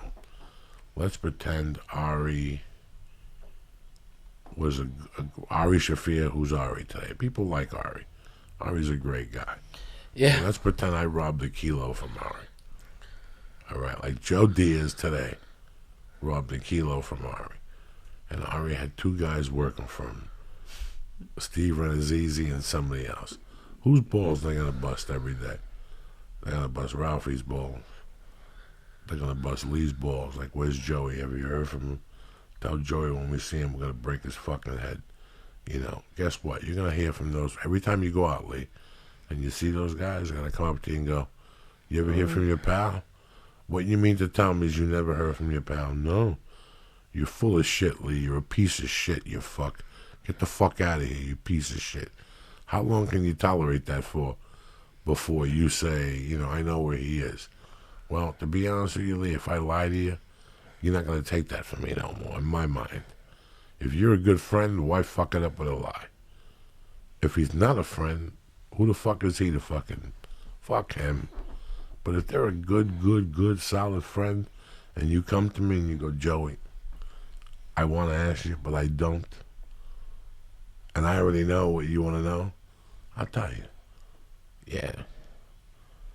I had to. Whatever. And you'll look at me and go, Jesus Christ. All right, we'll fix it. That's the difference. Like the night I saw Ralphie walking across the street from the Japanese place, and they called the cops on me at the fucking Dublin. I saw Ralphie, and I looked him straight. He's like, I got a showcase for CBS. Yeah, later. Push it back. Tell him that you're not doing this season. The biggest break of his career. Yeah. Go get the It would have been. Go get the fucking Voyager, the Forerunner. Yeah, I got the Forerunner. That's when he had the Forerunner, dog. Yeah. My nephew has it now. Are you serious? Fuck yeah. It's fucking great. Still running. 300,000? 400 and something thousand miles on it. I told Lee. 400 Toyota, are you listening to me? I had a Forerunner that I was a comedian in 1996. Okay? Toyota Forerunner. It's 21 years old. It's got over about 500,000 miles on it. And it's still going, Jack. Still going. You don't even see those anymore. No. My nephew had it repainted because I had shined it up so much that I'd created swirls in it from shining it so much with fucking not the right stuff. And so he had it painted, and it fucking looks great. Takes us to the Razorback games. He's happy as shit. He's got a little boy who's one. He's fucking. It's like that car. The fucking Westling would bang his wife in and fucking leave condom wrappers all over the place. Ugh. Oh, God, Jesus. All right, it's that same car. My nephew's got it. But I had a good parking spot, too, man. Good parking spot. And I was going to rock right in, and I had a showcase for CBS. They were all up my ass. And you're like, Ralphie, go get the fucking car. And I'm like, this is serious, okay? And I was halfway in the middle of the street, and I'm so fat that I can only wear warm-ups. So I'm always trying to fuck. Everybody thought I was trying to be black, but this is the only thing that fit. All right, and I got them for free. Doug, it was Big Daddy. Big Daddy. We all wore Big Daddy. I lived off. I told Me too. Lee for a year and a half. That's all I wore. Without a doubt. I snorted coke. I just wore their outfits. I just washed everywhere. I wore it everywhere. Why were they giving you for your outfits? Because they gave it to Ralphie first. Yeah, and then I got everybody in. Everybody who was fat. I got everybody in. I could. Sweatshirts, t-shirts, sweats, shorts. They were super high quality. Super high quality. I had that shit for years. Yeah. They gave me a Big Daddy jersey that I wore once a week for fucking 3 years. They gave me a Big Daddy Dallas Cowboys shirt one time. Wow. Like I said, Big Daddy, but blue collar with silver stripes. I got coked up somewhere and left in a hotel room in Beaumont. Or something like that. I had some great Big Daddy stuff. Man, I still got it. Got it, yeah. And you know what? It's still some of my favorite shit to wear. I fucking love that shit. It's great. Whatever happened to them? They sold it. I don't know what happened to them. They were so good to so many of us. They got into the movies because they gave it to the black comic, and how he got it into the movies was Barbershop. Yeah. The first Barbershop, he wore Big Daddy on there. So he was their first big client. Right. They had other people. But I wore it on TV. All over the place. I tried to wear it on the big Best Damn Sports show. Yeah. I really did too. They were good people. Yeah, they were great. And I was from Philly. Yeah, and I did that. I wore them, and I got Big Daddy to sponsor a bunch of. I was doing those Lowrider magazine car shows around the country, and I got them to sponsor that, so I was getting my airfare paid, okay, wearing Big Daddy at all these places, and they were selling out. I put them in my video when I went to Iraq. I wore Big Daddy, all right, and it was phenomenal. They make shirts that could breathe so much. It was 135 degrees, and my titties didn't smell like vinegar. You know what I mean? That's pretty fucking impressive. It was great shit. I probably had Big Daddy clothing lurking till about 2008. When I moved out of Hollywood, that was the end of the Big Daddy. I had a couple T-shirts. I had a few sweat jackets or whatever. Yeah. That I didn't even know if they were around anymore. Nobody had them. I couldn't wear sweats anymore. The mafia thing was over with. Yeah. So there was no reason to wear sweats anymore. So that was the end of that. I don't even know what happened to the rest of that shit. They were great people. Yeah, I so hope nice. they're still around doing something. See, in those days, a lot of people would start those companies. They would blow up, and then they'd sell them. Yeah. And then somebody else would pick them up. Absorb it up, yeah. And they'd pick them up and buy 3 or 4 T-shirt companies. Yeah. And now combine them and do something. Have you gotten in contact with this Winston company? No. It's a designer. He's an actor. He's a fat actor, and he sent me a link to it. Dude, I just got this shit. It's fucking amazing. Every bit of it is fucking phenomenal. I'll get you hooked into it. Matt Flavor, it's so great. It's like really super high quality stuff that I can't find anywhere else. I Fat shop man all over the stuff? place. Yeah. Texas is if you're a fat dude, you got to go to Texas. Lord Jesus, I know. That's the only place you go. Man. And you know what, man? It's such a shame because, like I explained on stage last week, in Texas, if I'm a 2X here, in Texas, I'm an extra large. Right. So if I buy clothes in Texas and I got extra large, I go, Jesus Christ, I lost weight. You feel good about yourself. Time to eat. Time to eat. They don't fuck around. They switch the labels on you. So you go to Texas, you buy a 3X, you're swimming like a fucking thing. You're like, what happened to this? I could use this in 3X. No, because they make the clothes bigger. In L.A., they make them smaller. Get a 2X in L.A. I guarantee you walk into any Walmart in L.A., you don't fit in 2X. Walk into a fucking Houston. Yeah. You'll be swimming in a 1X. You go, Jesus Christ, I lost weight. No, they make the clothes bigger. So every of those Marshalls, all that shit, if you're a 2X like me, becomes fair fucking game now. If I usually walk into Marshalls, there's no clothing for me. But in Texas, Marshalls has clothing for Uncle Joey and shit. Don't move. Don't move. Don't move. Is the B right there? No. I thought it was. God damn it. Leave him alone, dog. Don't mess him. Come on, man. That's the Don't church. mess him. He's a nice. That's what we do. Yeah, did you see his face? I did. It was Why are you great. gonna mess him? Yeah, It was great. It's gonna be a great one. People are gonna go. They're gonna make gifts of this. Yeah, eat a star. Wait, have a star. Yeah. No, thank you. No, you Come need on, to. here, you eat this one. Yeah. Eat this one. Yeah, eat a double. That's Come a on. good one. Come on, a double. No, you You're got a not single. eating a double. Just eat a single. I ate one too. Don't worry about nothing. Fucking God, give me the malook. High as fuck already. Where you performing the next few weeks, my brother? Harras, Las Vegas. How long? This Thursday, Friday, Saturday at 10 o'clock. And then next Thursday, Friday, Saturday at 10 o'clock. And then I'm in San Antonio at LOL. And I can't remember. That's like the next 3 weeks. But like I'm going to be also coming back here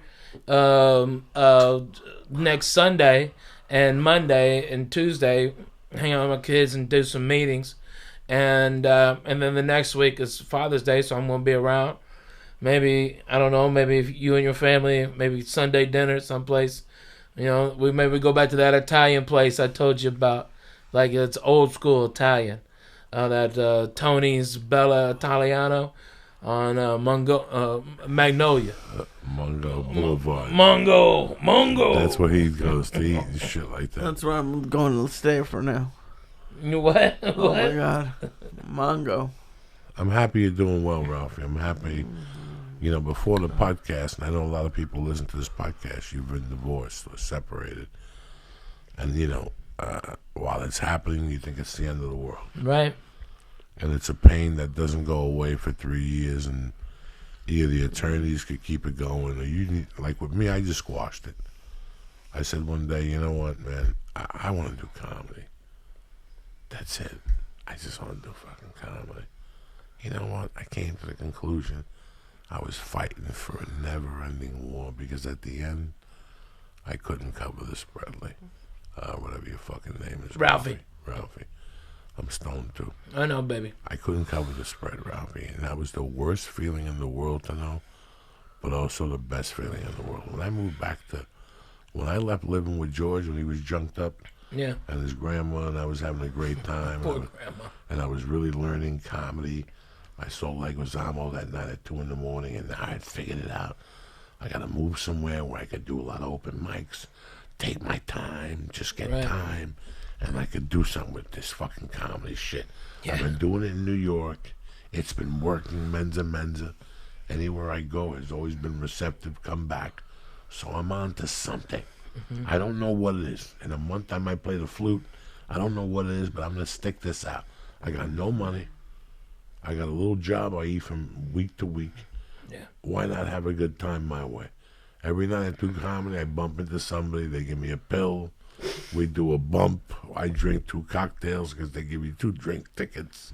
I'm having the time of my fucking life. Yeah. I wanted a family. I wanted to be married. I thought that's what I wanted. Once I got on that stage and I got hooked, it was all over but the shouting. I walk in one day, she says she doesn't want to be married no more. It was like God said, here you go, cocksucker.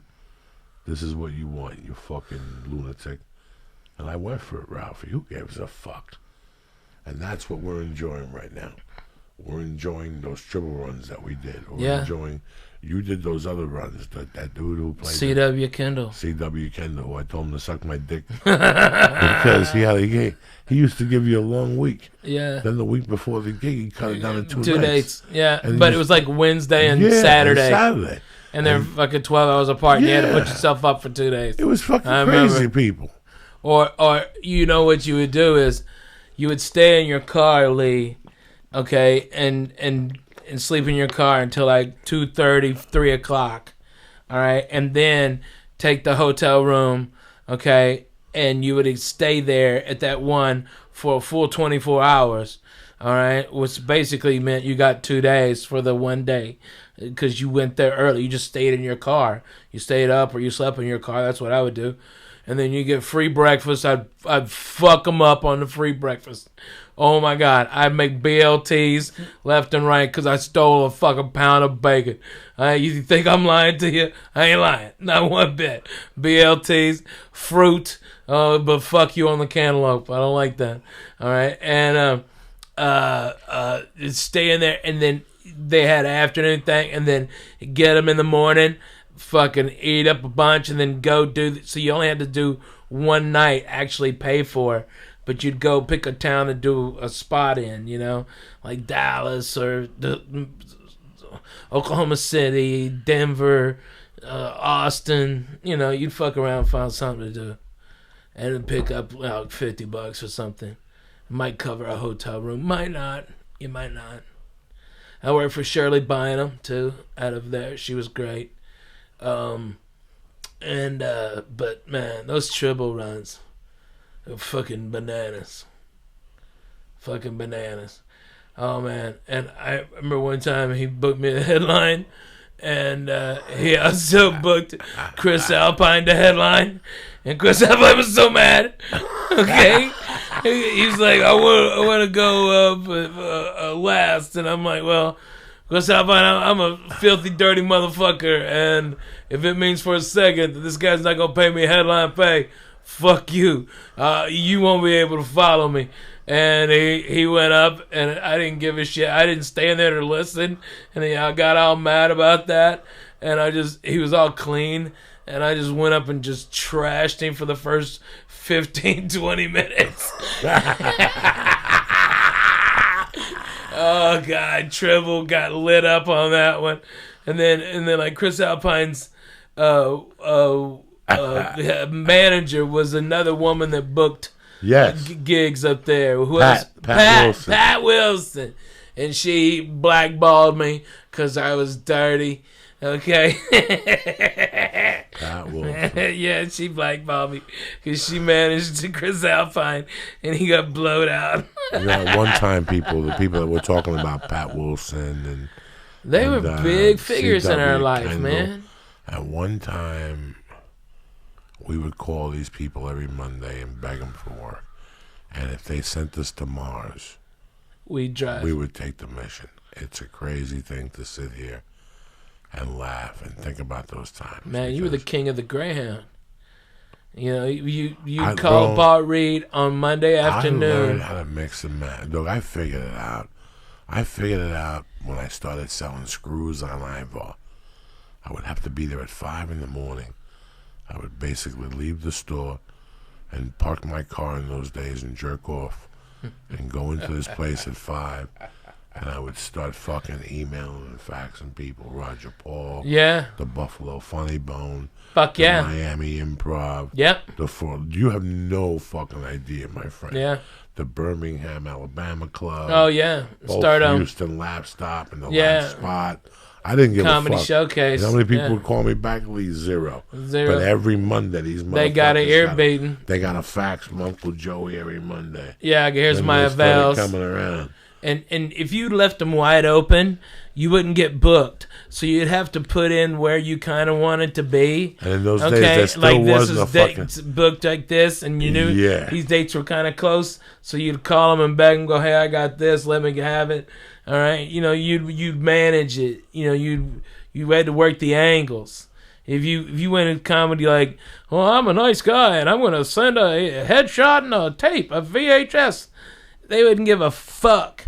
Okay, you had to be something different. You know, you had to be funny, and there was no fucking YouTube. None of this shit. It was VHS. No, they couldn't check your fucking your web page. Yeah. So you could tell them, "Listen, I'm gonna be in Austin this week. Why don't you give me the week before?" That's what Right. you say. Exactly. It was brilliant. Yeah. Hey. It's an amazing thing to learn on your own. Then you hear that there's a Thursday in Beaumont. And you're like, fucking somebody, hey, I'm going to be in town. All right. And you just set up and you start calling other comedians. It's like the internet was like just your fucking Rolodex. You know, you go, "Hey, Dougie, where the fuck are you at? Okay. Hey, give me a feature week because I'm fucking co-headlining with, oh my God, what was that guy's name? God damn it. Fucking, he's an Arkansas comic. It He's don't matter. crazy. It It's don't crazy. fucking I matter. forget. God damn it. And he was fucking bananas. That guy was so much fun. Or Captain Rowdy or something like that. You know, you see these guys and you're just like, wow, these are fucking boom. And now they're even gone. But it was all of like, hey, I need help getting this date, you know? And so you go, you know, if you wanted to be in the at Zanies, you had to tell people that you were doing creative gigs in the Southeast. You know, hey, I'm gonna be there. Give me a spot. All right, and boom. You know, hey, can I stay at your condo for extra? What an Yeah. education it was as a feature act Yeah, to go from having a day job to booking gigs now for yourself.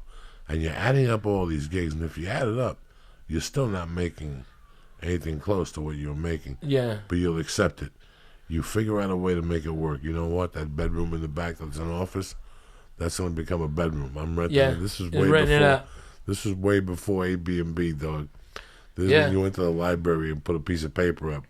Bedroom for rent. Split the utilities and shit.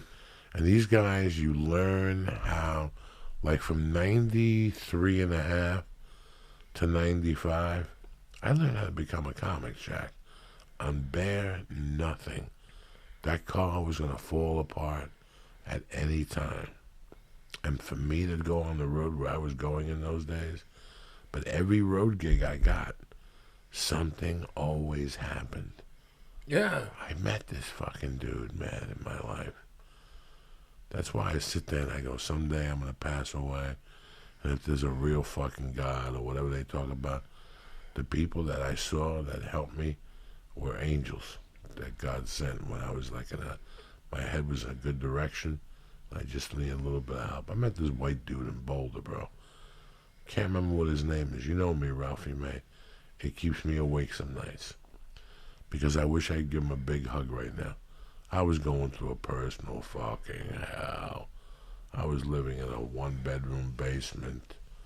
I was starting to do comedy. HBO had used me to open up for Carlos Mencia and Jimmy Abeda in 4 different cities. And it was the summer of maybe 94.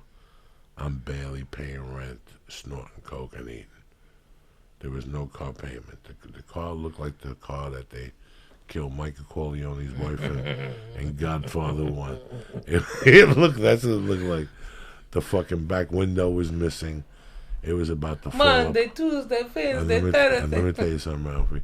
I was taking 6-hour drives on that fucking car. Poor Abalone. Till this day, I sit there, Lee, and go, holy fuck, the balls.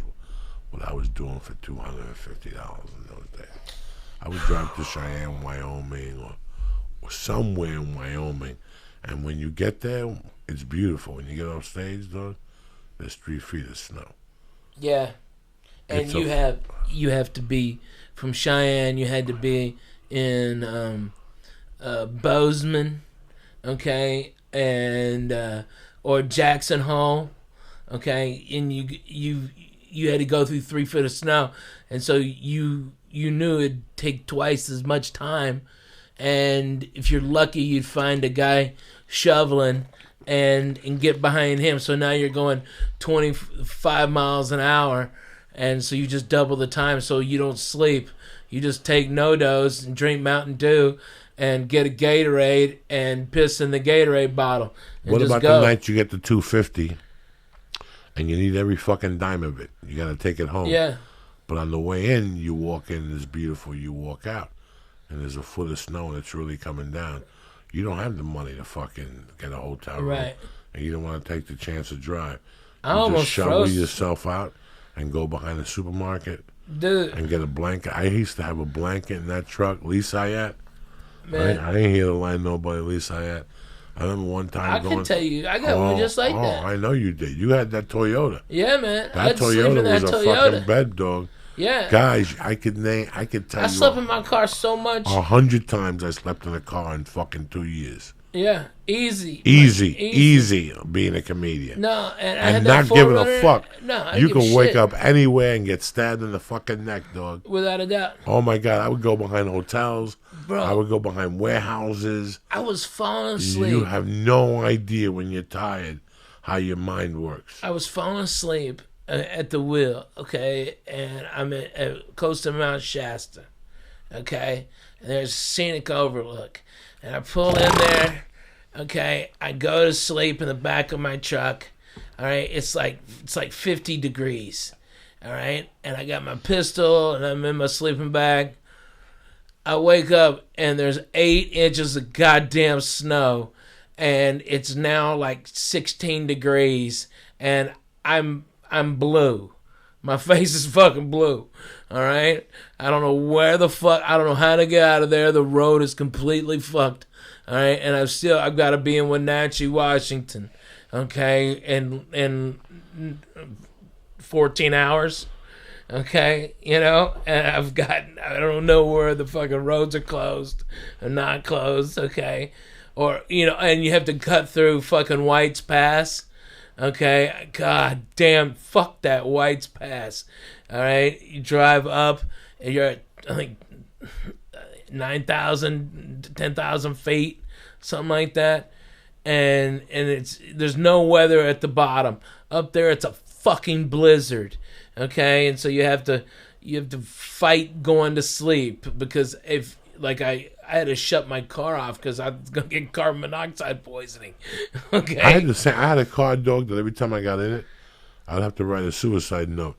Right. Because the smoke would go into the fucking cockpit. Yeah. And I would get a headache after 20 minutes. I'd have to pull over, get out of the car, walk. I wish this was a joke. No. It would take me from Portland to Seattle. It's supposed to take you 2 hours. It would take me 5 hours. Because I had to stop every 20 minutes and get out of the fucking car. That's what I did for $100 in those days. Yeah. I would drive to Seattle to a Mexican restaurant in Portland for Donna Richards. And I would do the $125 gig and drive back to fucking Seattle. You're crazy. Man, Doug, how about how many Roger Paul gigs did you do with the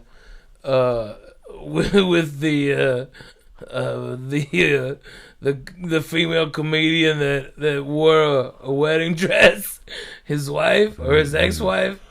I think one in all those years. Oh really? Oh my god! Yeah, I got on a string, and man, wow, that was an extreme show. I'll tell you what you do learn about comedy that Ralphie knows is that sometimes things happen and you scratch your head for 5 fucking years. Yeah. Like I was just talking to you, and there used to be another company that used to do comedy when I fucking started. They were Dana and Doug McGraw. The phenomenal. And I sent them a tape, and they made me a co-headliner when I couldn't even MC. They said, we love your stage presence, and they got me a gig as a feature, which paid like $145. And I went up there, and again, this is when I needed every dime, Lee. After the gig, I got out of there. And I didn't drink. I said, I'm not going to drink because I got to sleep on the street tonight. They paid me in cash. It's going to cost me $22 to get home, maybe $5 for a Subway, veggie and cheese with a soda. I'll get home with $110. I need every fucking dime of this. There's no hotel in my fucking future. In those days, I had a trunk in that Corolla, and there was everything in there, Lee. A basketball, 2 blankets, a pillow, fucking snow boots, regular shoes, hiking boots, explosives, a flare, a canteen filled with water, you fucking name it. And it was in there that if you moved one of them, it was amazing. I had everything in there Scott's fucking tight. I had a stick across the back. I would hang clothes back there so I could hide back there if I had to sleep in the car. I figured out a way to kick the front seat and push it forward. I had it jacked up, dog. I fitted a thing. My buddy was a half a fag engineer in Boulder. He was a genius. He made me a thing so I could put on the bottom. So where you put your feet now wasn't there. It became part of your mattress. I had that little car going, man. God, unbelievable the places I slept. Yeah, man. How I would walk into hotels and eat the free breakfast, brush my teeth. Fuck yes, exactly. Wash my face, walk past the front guard, walk into the hotel, take a tremendous shit, piss, wipe my ass really good because it got dirty overnight in that fucking car. I would brush my teeth, wash my hair, push my eyebrows back, gargle, and then have everything in my jacket. And then I'd walk like I owned the joint. Yeah. What's for breakfast here this morning? For $9.95. Did you stay at the hotel last night? Yeah, what room? 6280. Lisa, yeah. All right, go sit down. It's gonna cost you fucking $8.90 a fucking table for everything you could eat. Are you crazy? After you slept in the car one night, you eat one of everything. Cantaloupe, Rice Krispies. You eat a bagel. You eat a cinnamon bun. Those buffets you go to, Lee, you eat one of everything at that buffet. You can go back for more. You just slept in a car to do your fucking dream. Your diet really doesn't matter at this point. That's what killed me. Your diet at that point fuck that. really doesn't matter. I remember going back one time and somebody going, Joey, you're putting on weight. So I brought a basketball with me on the road. And I forced myself to go in the back of every hotel in the parking lot and run around with a basketball. I did that for about 3 months, you know. That's how retarded I was. So where are you going to be the next couple of weeks? I'm going to be at Harras at the beautiful casino Harras. And you know what I like about it? I got to be honest. The most thing I really like about it is there's no shiny shirt, half of fags over there. Okay, it's like a bunch of real people. Okay, it's $15 fucking blackjack. You can have a good time, drink pretty good booze.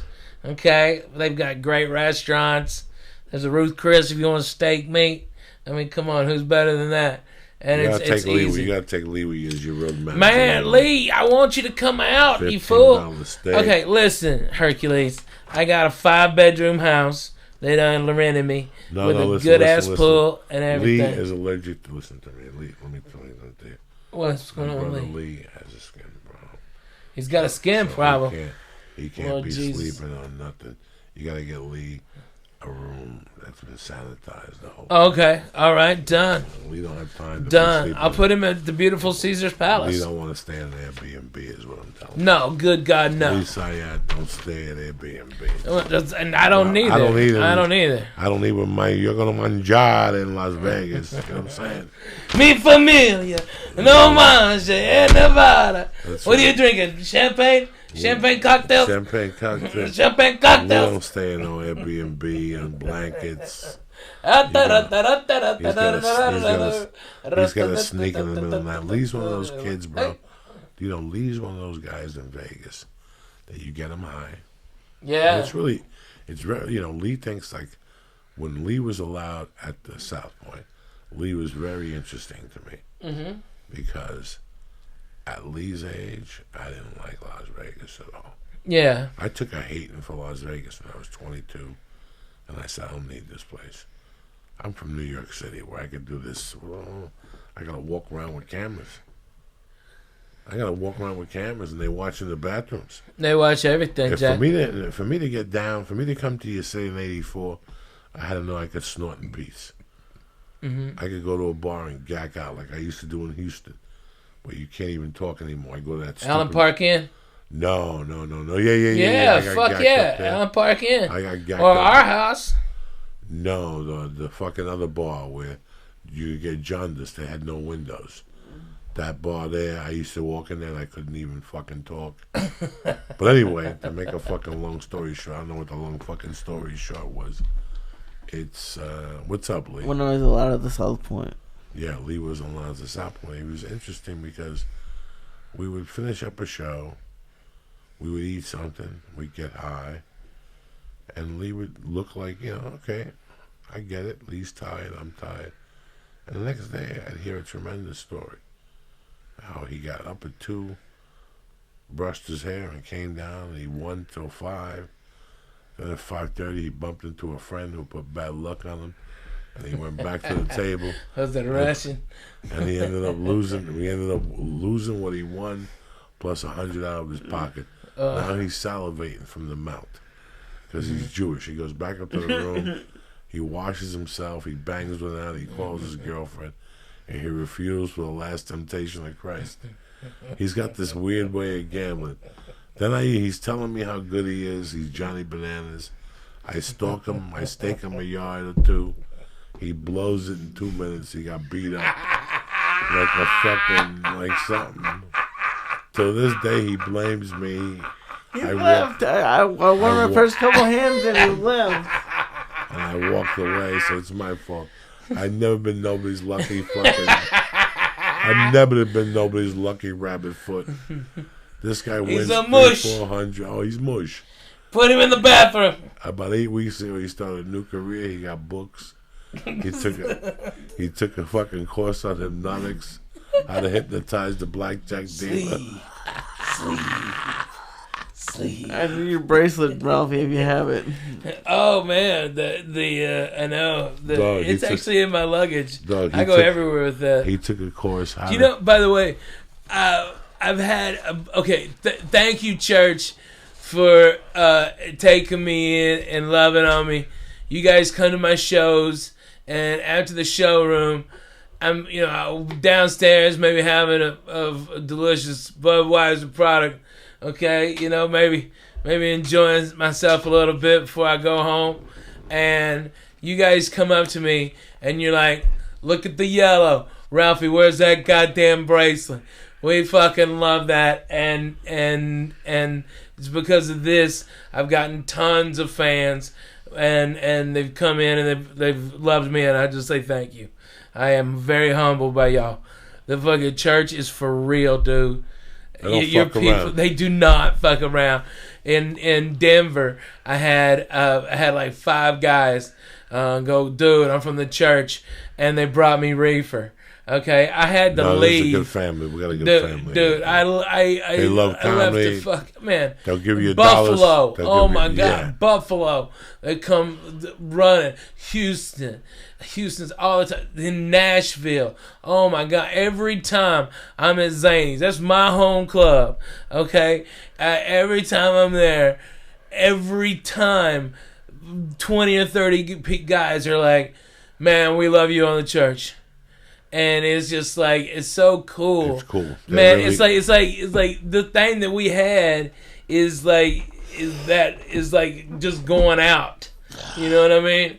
And I'm just trying to distract now because Coco's really getting into his fucking left nut.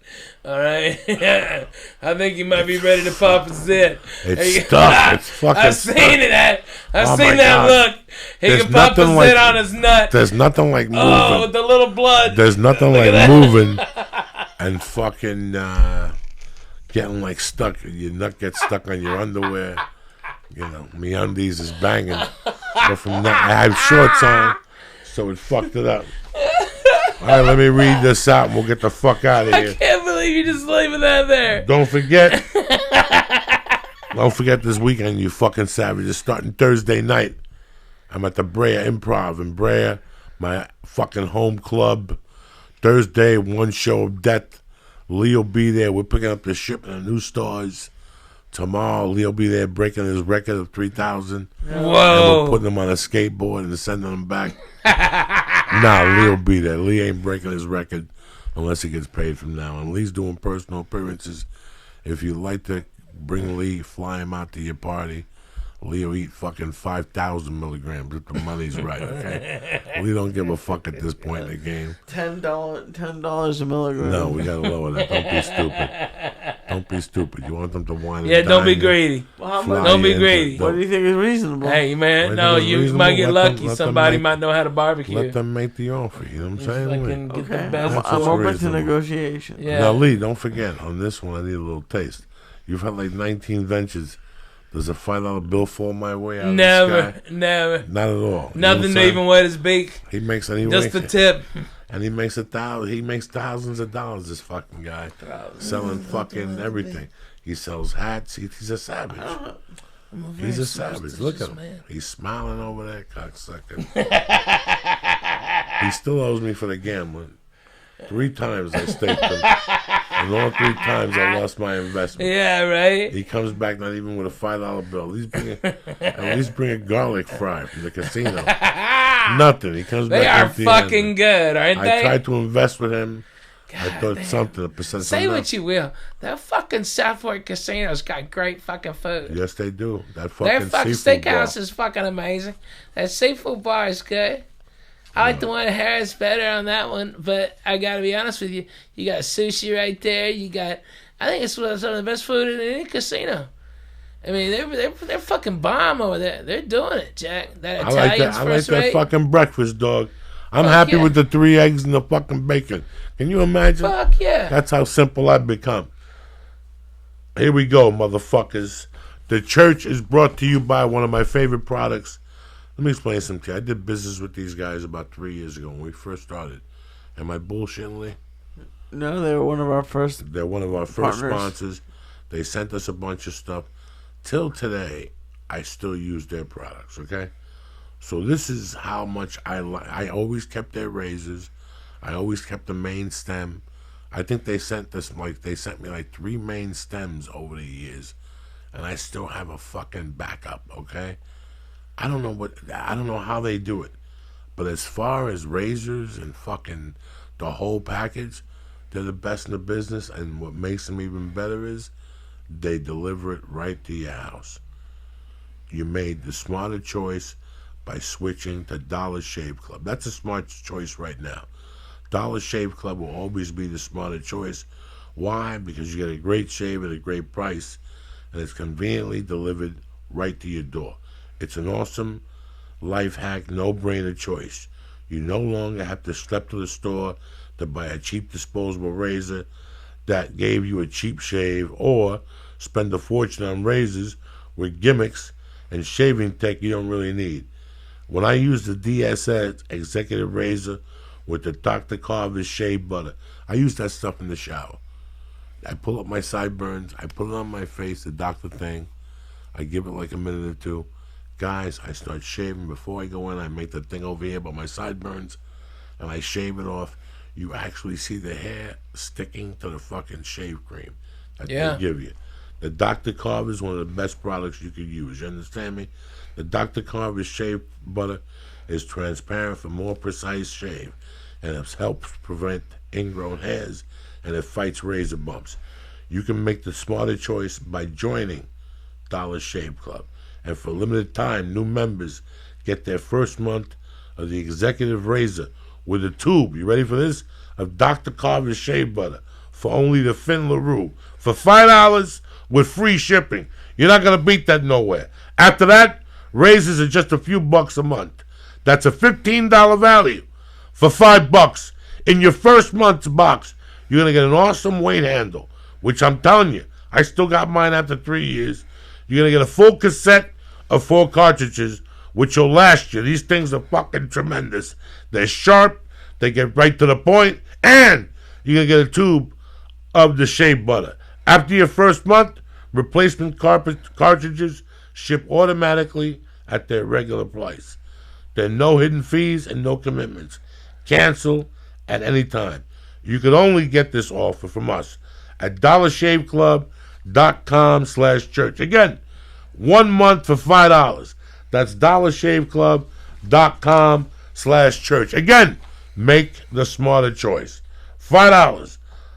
dollarshaveclub.com/church. Number 2, let me talk to you about something. These days, you got everything on demand. It's like this podcast. So why the hell are you still going to the post office, dealing with limited hours, standing online like a mook, when you can get postage on demand with Stamps.com? Anything you could do at the post office, you could do right now from your desk with Stamps.com.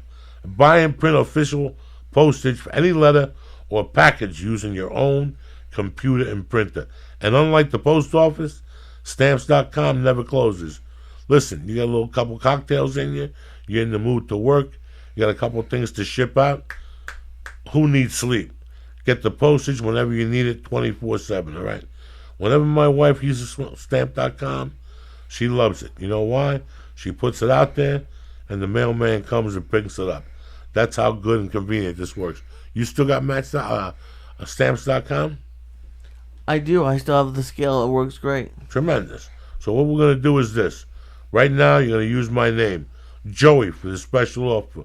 We're going to give you a 4-week trial. This includes postage, and we're going to send you a digital scale. Don't wait. Go to Stamps.com before you do anything else. Click on the radio microphone at the top of the homepage and type in Joey. Listen, you got a small business. You're trying to get a small business started. This is the economical way to go. You're a one-man army. You don't have time to hire somebody to go to the post office. It takes too much time out of your day. If you're going to do business, this is the smart way to do it right now. It's the only way. Stamps.com right now. Enter Joey. Stamps.com right now. Enter Joey. Never go to the post office again. Your time is more valuable than that. I'll see you motherfuckers Thursday night, the Brea Improv. But we'll see you motherfuckers Friday. I got 2 shows. And Saturday I got 2 shows. Either be there or be square. Thursday night, if you come, tell your boss you're not going to work Friday morning. Tell him Cosby's making the last fucking comeback. He's going to fly in between court cases and put Gorilla Biscuits in your fucking drinks. I want to thank Stamps.com. Again, don't forget Stamps.com. Enter Joey. And I want to thank DollarShaveClub.com. Enter Church. And I always want to thank Honor.com. They're our lifetime sponsor. They've been there since day one. Listen, I want to thank Ralphie May, as usual. Always entertaining. Thank you, Church. I want to thank my man, Lee Syatt. He didn't say much tonight, but he was stoned to Is the that guilt. B? Is that B? No. I think There's no B. There's no There's B. a B. There's a B. This poor kid. There's a B. There's a living, B. no, there's no B. You're not going to tell me that the B waited 3 hours to come out at the end of the fucking podcast. Did it sting you, Lee? No. I think it might have. There's no fucking bee. Dude, I've been trying to get him to forget about that bee for the last like 20 minutes. And what y'all didn't see is my hand was over here just creeping and trying to find a spot. And I swooped my fingernail. That was the bee. Listen to the noise he's making. Bro, he won't stop with that fucking bee. That bee is... It's on dude. It's on that side. Would you He stop was with about the to fucking die. bee? Again, I want to thank Honor. I want to thank Stamps.com. And I want to thank Dollar Shave Club. Harras. All of June, no July. Yeah, no July, no August, but then I'm back in the fall. Okay, they give me the summer off because God bless them. I'm fucking way It's too 2,000 degrees for us It's to be 2,000 walking. degrees. Fuck that. I'll blow up. Okay, I couldn't take it. But I'm at Harras Thursday, Friday, Saturday. Come on. You guys are great. I love you. If you're coming out to Vegas, I'll make you laugh hard. I promise. Okay, I'm bona fide. I love you. Have a good night. Stay black. See you Wednesday, cocksuckers. Hit it, Lee. Hit that music, baby. Here you go, Lee. Oh, shit.